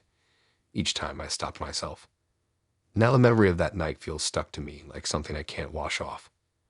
We matched on a boring Tuesday. His profile was plain. A hoodie selfie, one picture with a dog, one standing at some lookout point, city lights blurred behind him. His bio was a throwaway line, met her in person. I'd seen worse. He messaged first, something casual, forgettable. We traded small talk. 2 days later, he invited me over. Said he didn't feel like going out, but he was cooking and I should come by. Normally, that's a hard no. First me at someone's house. Too risky. But I was restless, bored of my own routines. He sounded normal enough, even polite. Against my better judgment, I said yes. He sent me his address. The drive there was quiet. Just outside town, one of those old neighborhoods where everything looks the same, square houses, cracked sidewalks, fences leaning forward. Streetlights flickered, buzzing faintly above broken pavement. I pulled up and instantly felt my stomach drop. The house looked familiar. Not, I've passed this way before familiar. Deeper than that. Something in my brain snapped awake, dredging up an image I didn't want. I sat there gripping the wheel, trying to place it, and then I remembered. The news. Last year, a woman went missing. It was everywhere. Local channels, papers, social media. For weeks, her face was unavoidable, smiling in every photo, her name repeated over and over. The last place she'd been seen, this house. I remembered the footage. Police cars parked out front, yellow tape, reporters crowding the street behind microphones. This was it.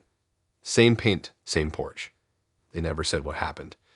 Just that she was last seen here after a date. Then silence. The story vanished. No closure. No answers. And now here I was, parked outside the same place. My chest tightened. My body screamed at me to leave. Drive away. Block him. Never look back. That's when the porch light flicked on. The door opened, and he stepped out, smiling, waving like we were old friends. My body betrayed me. I opened the car door, my legs moving while my brain shouted no. Inside, the house was neat. Too neat. Everything in its place. Couch, coffee table, TV. The walls bare except for a clock ticking too loudly in the corner, each second sharp as a pinprick. No warmth, no clutter, no mess that makes a place lived in. He led me to the kitchen. Food sat half-prepped on the counter, cut vegetables in a bowl, raw meat untouched. It looked staged, like a cooking show where the host forgot to show up. He poured me a drink. His questions came steady, almost rehearsed. Where do you work? What do you do for fun? What kind of music? His smile never wavered. I answered short, polite. My eyes kept drifting. To the spotless counters. To the humming fridge. To that relentless clock. The house didn't feel lived in. It felt presented. And in my head, I saw her face again, the missing woman. Wondered if she'd sat where I was sitting. Wondered if she'd felt the same pit in her stomach. At one point, I asked how long he'd lived here. He paused a fraction too long before answering. A while, he said, smiling again. My drink sat untouched. The smell of it made my throat close. I excused myself to the bathroom. He pointed down the hall. The hallway was narrow, lined with closed doors. My footsteps creaked on the old floorboards. I flicked the bathroom light on and froze. The mirror was spotless, too spotless. No streaks, no toothpaste flecks, no fingerprints, like it had never actually been used. A chill rolled down my spine. When I turned to leave, I noticed the door across the hall was slightly open, just a sliver of darkness inside. I hesitated. Then, against every survival instinct, I nudged it open. The room was empty, completely bare, no furniture, no curtains, just carpet and walls. Except for one thing. In the center of the floor sat a single shoe. A woman's shoe. Scuffed. Dirty. Wrong. The sight of it made my skin crawl. Out of place, but deliberate, left there like a mark. My breath caught. My chest squeezed so tight I thought I'd pass out. I backed out, shut the door quietly, and nearly tripped over myself rushing back to the kitchen. I forced a smile, told him I had to go, that something came up. My voice was too high and my words too quick. He didn't argue, didn't question, just smiled again, calm and steady, and walked me to the door. The porch light flickered as I stepped outside. I could feel his eyes pressing into me as I hurried to my car.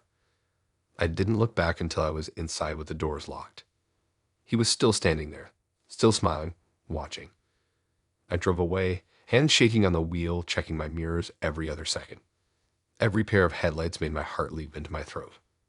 Only the main road did I let myself breathe, but even then it was shallow, jagged. At home, I pulled up the old article. My hands shook as I scrolled. The photo showed the house. Same cracked paint, same porch, same front steps, same missing woman. I deleted Tinder that night, but deleting an app doesn't delete memory. Doesn't erase the sound of that too loud clock, ticking like a countdown. Doesn't erase the shoe in the middle of the floor. And it definitely doesn't erase the feeling that I sat in the exact same chair where she did before she was never seen again.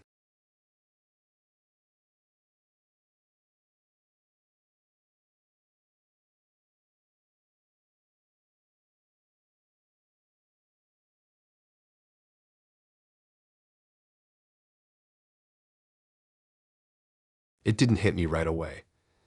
At first, I thought her place was just weird, old, drafty, a little rundown. You expect that in certain parts of town. But the details, the ones that stuck like splinters in my brain, I didn't notice until I was already sitting on our couch with a drink in my hand. By then, my stomach was twisting itself into knots. We matched on Tinder midweek. Her profile was bare bones. 2 selfies, one blurry group shot where I couldn't even tell which one was her. No bio, no corny one-liners, nothing. She messaged first, just hey. We talked a little. It wasn't the usual back and forth about jobs or favorite movies. She didn't ask me what I didn't bother with hobbies. Instead, she went straight to, do you want to hang out Friday? My place. I'll make drinks. I hesitated. It was direct. Too direct. Most people dance around, suggest coffee or drinks out somewhere. But she pressed, said it'd be chilled, said she was good at making cocktails. Something about the bluntness worked on me. Better than wasting another Friday night swiping in bed, I figured. So I agreed. Her place was in the older part of town, the kind of streets where houses leaned into each other like tired drunks. Narrow roads, cracked sidewalks, fences half collapsed, yards filled with weeds. When it pulled up, her porch light was buzzing faintly, throwing weak light onto the chipped steps. The house was smaller than I'd expected, 1 story, paint peeling like sunburn. The front door opened quick, like she'd been standing just behind it waiting. She looked like her pictures, but less polished, hair tied back, oversized sweatshirt, tired eyes. She smiled, waved me in. Inside, the first thing that hit me was the smell. Bleach, not overpowering, but sharp enough to catch in the back of my throat. The kind of smell you don't notice unless it's covering something else.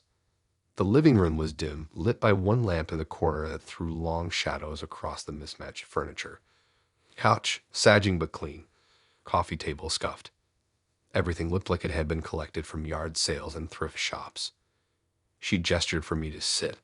I lowered myself onto the couch, forcing a casual smile, telling myself the nerves were just first date jitters. She brought me a drink in a plain glass. No iced, just liquid the color of rusted amber. I held it, swirling it once, but didn't sip. That's when I noticed the first thing. The window by the couch. It was nailed shut. Not just painted over, not swollen wood. Actual nails. 4 of them, hammered into the frame in a clean row, metal heads catching the lamplight. I blinked, leaned slightly as if that would change what I was seeing. Then I glanced at the opposite wall. Another window, also nailed. My chest gave a little lurch. She sat down next to me, too close, sipping her own drink. She asked me something. I don't even remember the words, because all I could hear was the rush of blood in my ears as my eyes darted back to the windows, every single one sealed shut. I laughed lightly, forcing it out. Asked if she'd done that herself, pointing at the nearest nail. My tone was joking, like it was some quirk. She didn't answer, just sipped again and smiled. The air pressed heavier around me. My hand tightened on the glass until my knuckles went pale. I turned my head toward the kitchen. A smaller window above the sink caught my eye, nailed too. Same neat pattern. It wasn't random. It was deliberate. I shifted on the couch, glanced toward the front door. Relief flooded me at the thought of leaving until I noticed the lock. Not the usual kind. On the outside, visible through the crack of light from the porch, was a heavy sliding bolt. Not inside, outside. My throat went dry. I leaned forward, pretending to adjust my shoe, just to look closer. But no, my eyes weren't lying. The bolt was mounted on the outer frame, meant to lock the door from the outside. My heart hammered. A drink trembled in my hand. She leaned closer, still smiling, and asked if I felt comfortable, if I was relaxed. Relaxed. I muttered something about needing the bathroom, standing too quickly. She tilted her head, then pointed down the hall. The hallway was narrow, darker, the only light spilling from the lamp in the living room. My footsteps creaked, the sound too loud in the stillness. The bathroom door at the end was ajar. I slipped inside, flicked the light on. It was clean enough. Too clean. Toothbrush, but no toothpaste. Soap, but no watermarks. And the window above the tub. Nailed, 4 nails evenly spaced. I gripped the sink, staring into the mirror.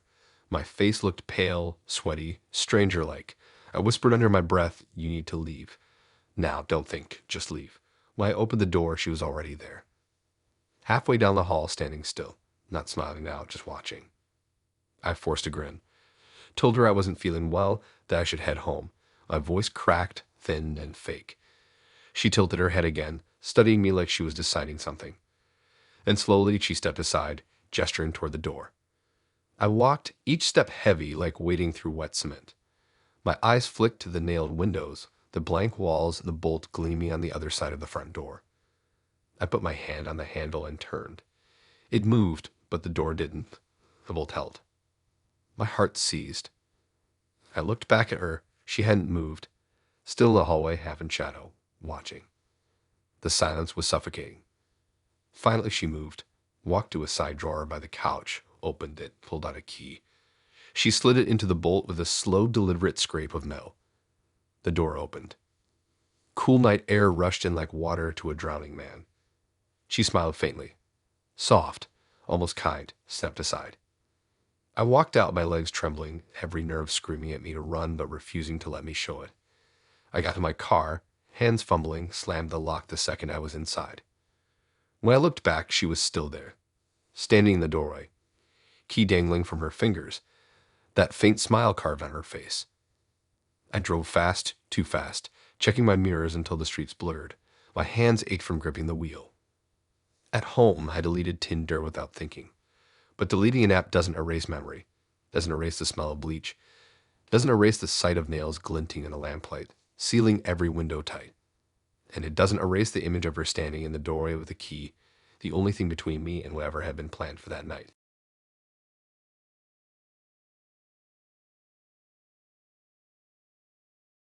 I didn't catch it at first.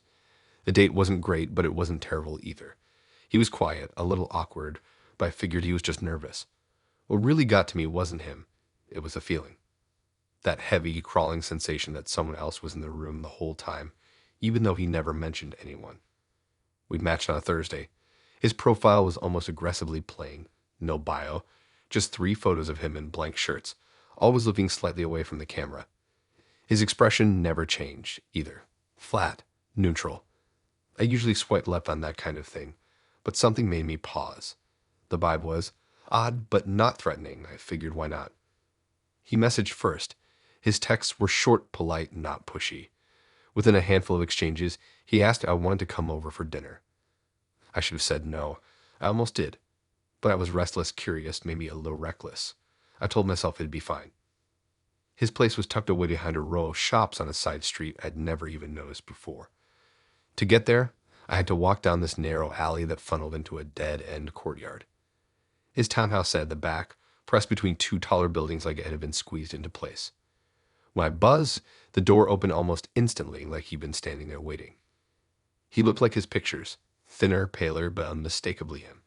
He didn't really smile, just stepped aside and motioned for me to come in. The inside of the house was wrong. Not messy, not dirty, just wrong. The air was thick, faintly stale, like no windows had been opened in months.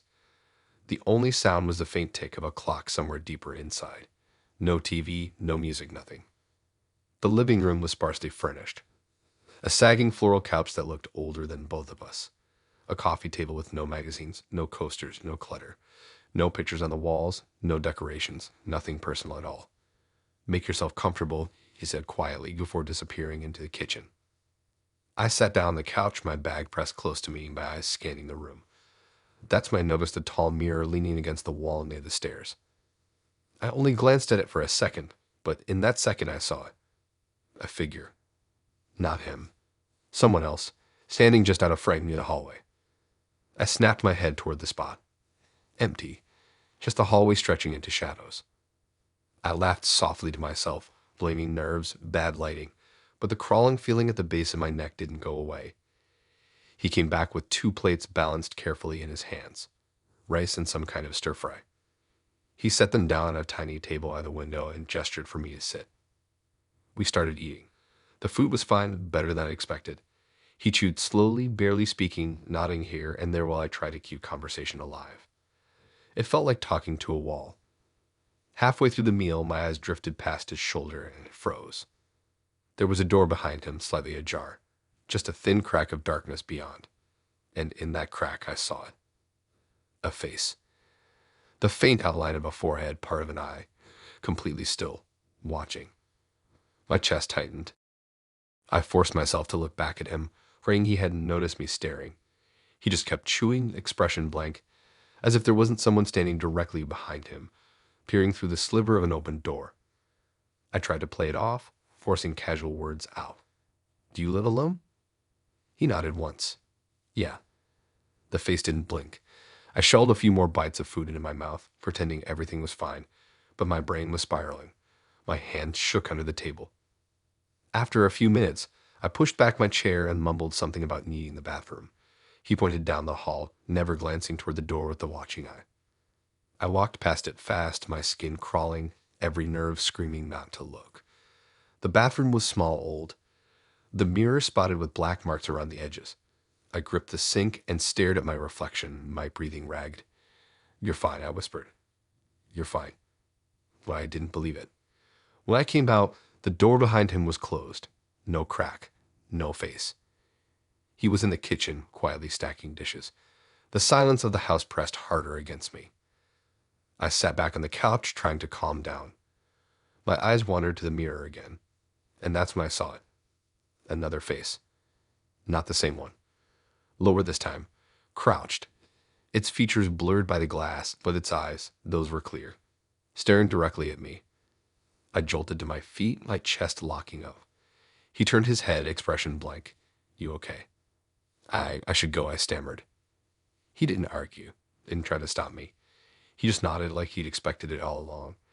I grabbed my bag and walked fast to the door. I twisted the knob. Locked. I froze, my pulse roaring in my ears. I turned slowly. He was standing halfway across the room, arms at his sides, watching me with that same blank expression. My voice shook. "Can you unlock it?" For a long moment, he didn't move. Then, silently, he slipped a key from his pocket, walked over, and slid it into the lock. The door clicked open. Cold night air brushed against my skin. I should have bolted, but I'd made the mistake of glancing back. The hallway was full of them.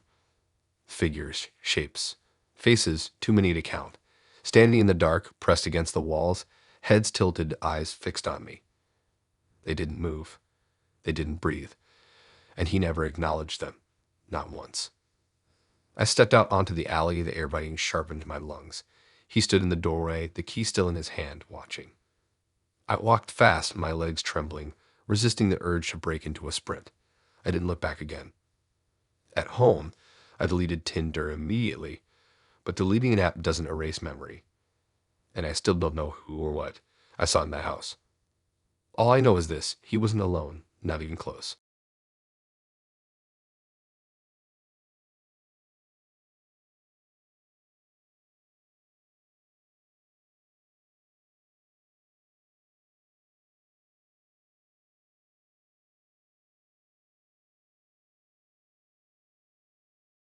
I should have left it at one date.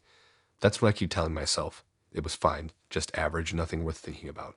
Not good, not bad. One of those forgettable evenings you shrug off on the drive home. But then my phone buzzed later that night, and it turned into something I still can't explain. We matched on Tinder on a Thursday afternoon. Her profile was simple. A handful of selfies, all slightly blurry like they'd been cropped from bigger photos. In one, she was standing in front of a church, arms stiff at her sides. Her bio was just a single line: looking for something real. She messaged me first. Her replies were quick, short, almost rushed, like she was typing faster than she could think. She didn't waste time with small talk. No, what do you do? No, where are you from? Just asked if I was free that evening. I figured why not? I had worse plans. We met at this little cafe downtown. Nothing fancy, just small round tables, yellow lights, the faint hiss of the espresso machine in the background. She looked like her pictures, maybe a little older, her face thinner, eyes slightly too wide. She smiled when she saw me, waved in this jerky, almost mechanical way. The conversation wasn't great, but it wasn't terrible either. She was quieter in person than she was over text, but she smiled a lot, too much, sometimes like she didn't know what else to do with her face. I asked her about her work, her family, her hobbies. Her answers were short, deflections, like she didn't really want to talk about herself at all. We sat for about an hour. I finished my coffee, she barely touched hers. When it was time to leave, she hugged me, too long, too tight for a first date. Her cheek pressed against mine, and for a second, I thought I felt her breathing me in. I brushed it off. Just nerves, I told myself. By the time I got home, I'd already decided I probably wasn't going to see her again. There wasn't a spark, nothing pulling me back. I tossed my keys on the counter, put on the TV, started thinking about what to eat. That's when my phone buzzed. At first, I thought it was her texting, but it wasn't. She had added me to a group chat.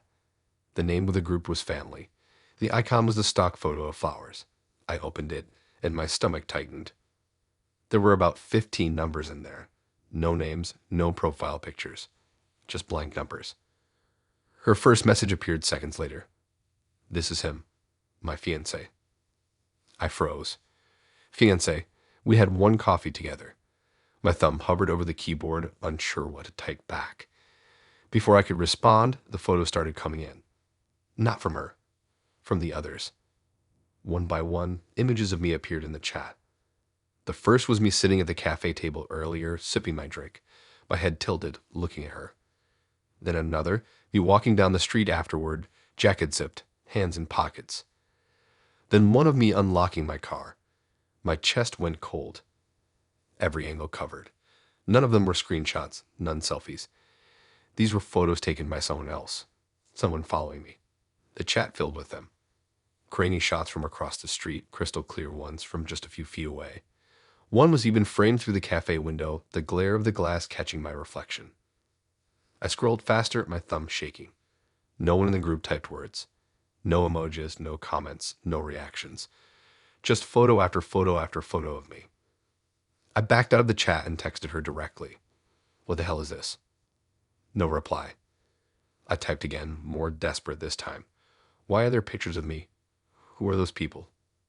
Still nothing. Then another photo appeared. This time, it wasn't from earlier. It was me, standing in my driveway. Taken minutes ago. The phone slipped out of my hands and hit the floor. My chest clamped tight, breath shallow. I scrambled to the window and yanked the curtain aside. The street outside was quiet. Dark, empty. My car sat alone in the driveway. No strangers, no headlights, nothing out of place. But someone had been out there, someone close enough to snap that photo. My phone buzzed again. More images filled the chat. Me at the cafe. Me crossing the street. Me waiting at the counter to pay. Every step of the date, documented from every angle. The walls of my house felt too thin. Every shadow outside felt like it was leaning in. Then one last photo came through. My heart stopped. It was me, right then, sitting on my couch, phone in hand, staring at the screen. The angle was from outside the living room window. I launched off the couch, nearly tripping over the coffee table. My hand grabbed the curtain and yanked it shut so fast the rod rattled against the wall. My pulse hammered in my throat, blood rushing so loud I couldn't hear anything else. The chat went silent. No more photos. Just that last one, staring back at me, my own face, wide-eyed, caught mid-panic. I left the group immediately, fumbling with shaking hands. I blocked her number. I deleted the app. But deleting something from a screen doesn't delete the fact that someone was outside my house that night. Someone was watching. Someone was taking pictures. And the worst part, I'll never know how many of them were there. Watching me walk. Watching me drive. Watching me eat. Watching me sit in my own living room thinking I was alone. Because if 15 numbers were in that group, then how many cameras were pointed at me? How many people stood in the shadows, silent, unseen, waiting? I tell myself it was just one bad date. That's all. But sometimes when I catch movement in the corner of my eye, when I hear the faint click of a phone camera in a crowded street, I wonder if I'm still in that chat. If I ever really left the family.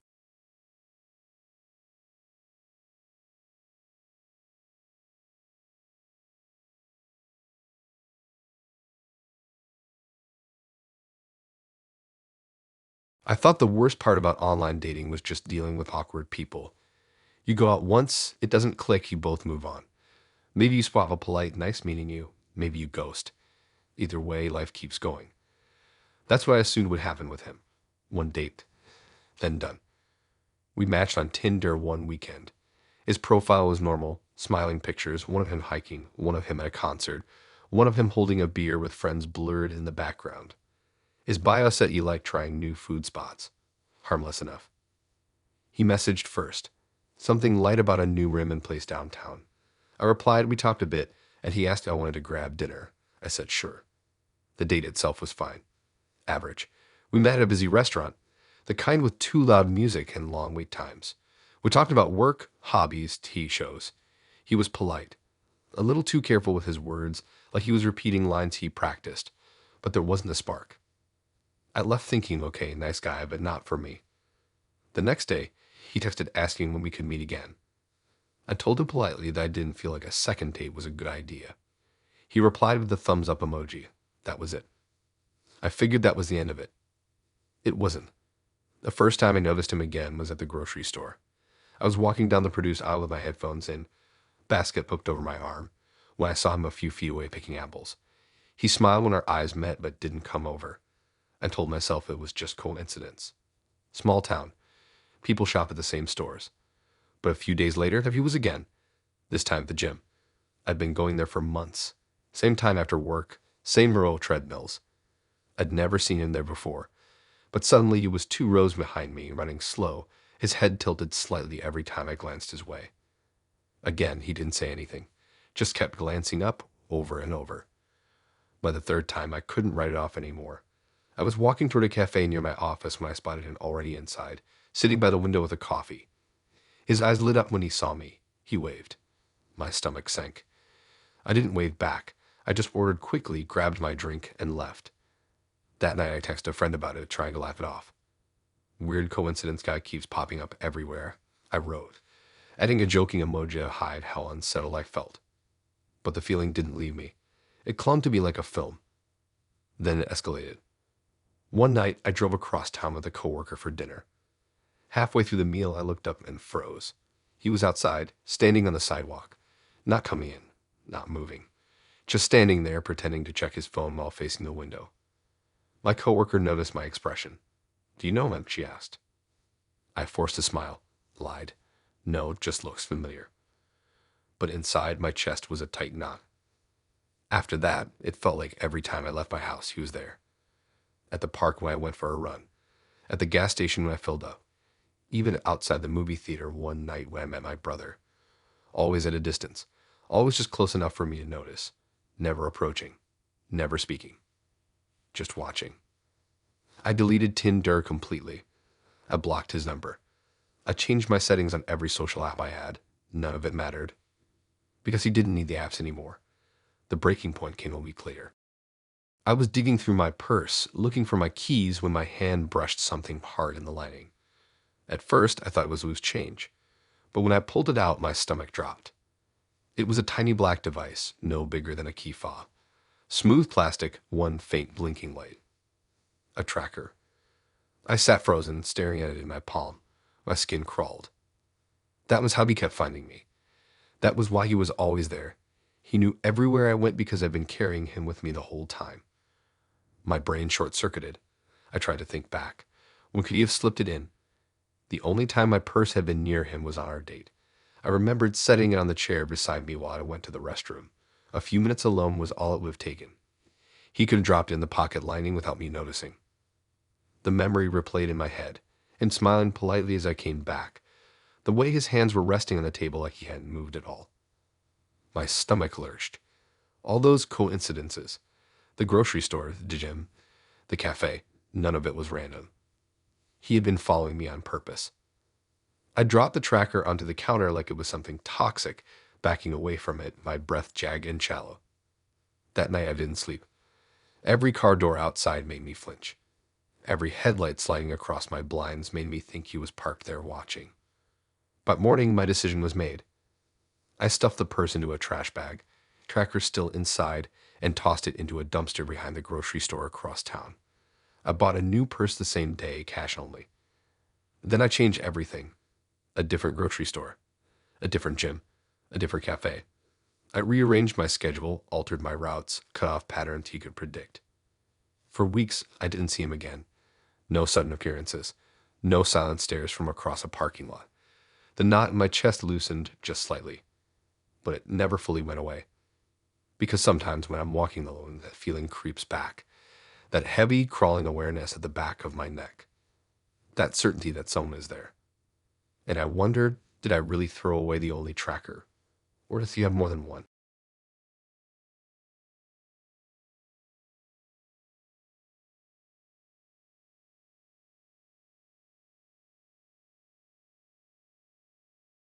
I should just take an Uber.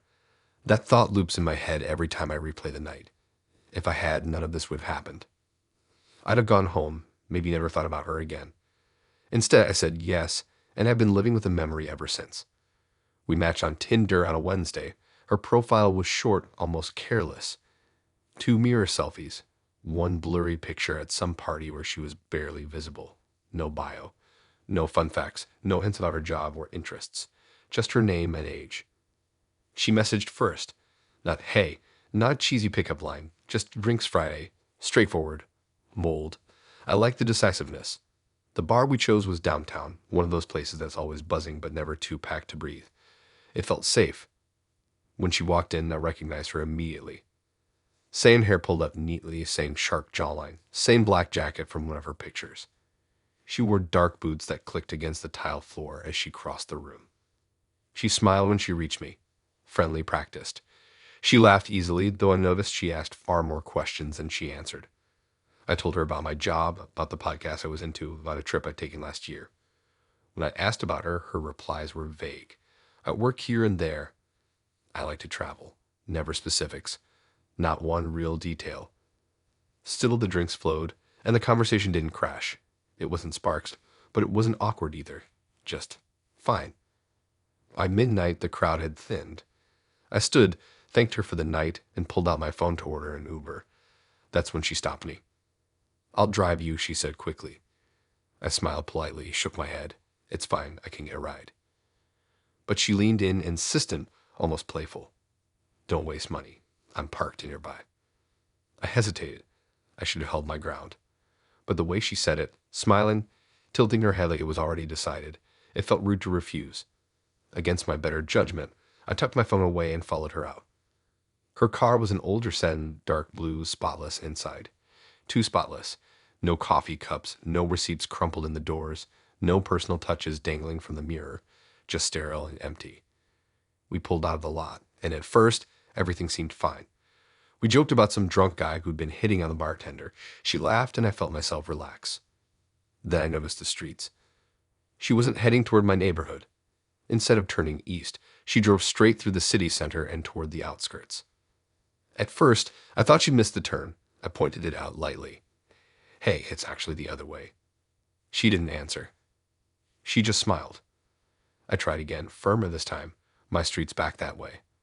No response. Her eyes stayed locked on the road, hands steady on the wheel, that faint smile fixed.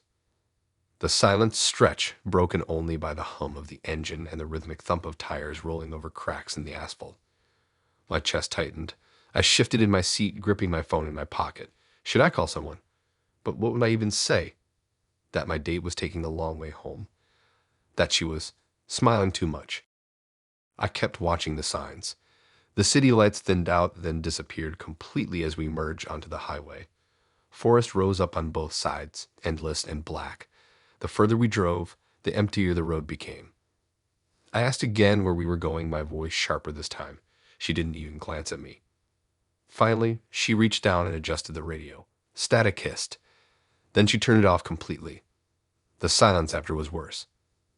I gripped the seatbelt across my chest, my mind racing. I thought about throwing myself out, but we were going too fast. The asphalt outside blurred, lethal if I tried to roll onto it. I told myself to wait, watch for a gas station, a diner, anything with lights. But nothing came, just more forest, more black sky, reflector posts blinking past like metronome ticks. Minutes stretched into half an hour. My map showed we were miles from the city, cutting deeper into nowhere. Finally, a road sign loomed ahead, one for a small town. Gas stations, motels, diners, civilization. My heart leaped. She took the exit without hesitation. My pulse hammered. Maybe she'd explain. Maybe this was some weird miscommunication. But she didn't head toward the town's main strip. Instead, she turned onto a back road, darker than the highway, narrower, lined with trees crowding close. The pavement crumbled at the edges, gravel crunching beneath the tires. That was it. I couldn't sit there anymore. As soon as she slowed for a bend, I yanked the handle and shoved the door open.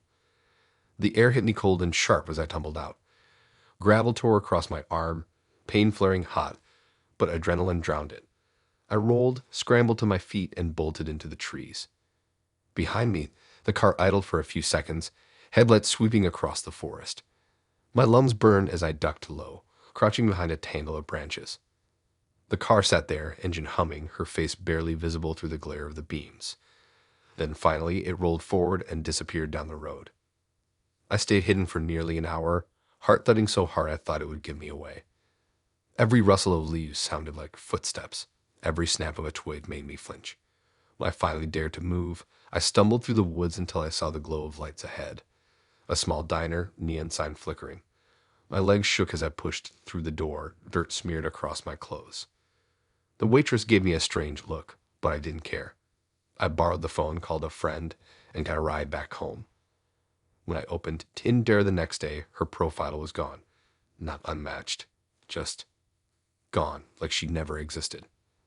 And the whole time, I can't stop replaying that drive. The way she never said a word, just smiled, and steered us deeper into nowhere. Like she knew exactly where she wanted me to end up.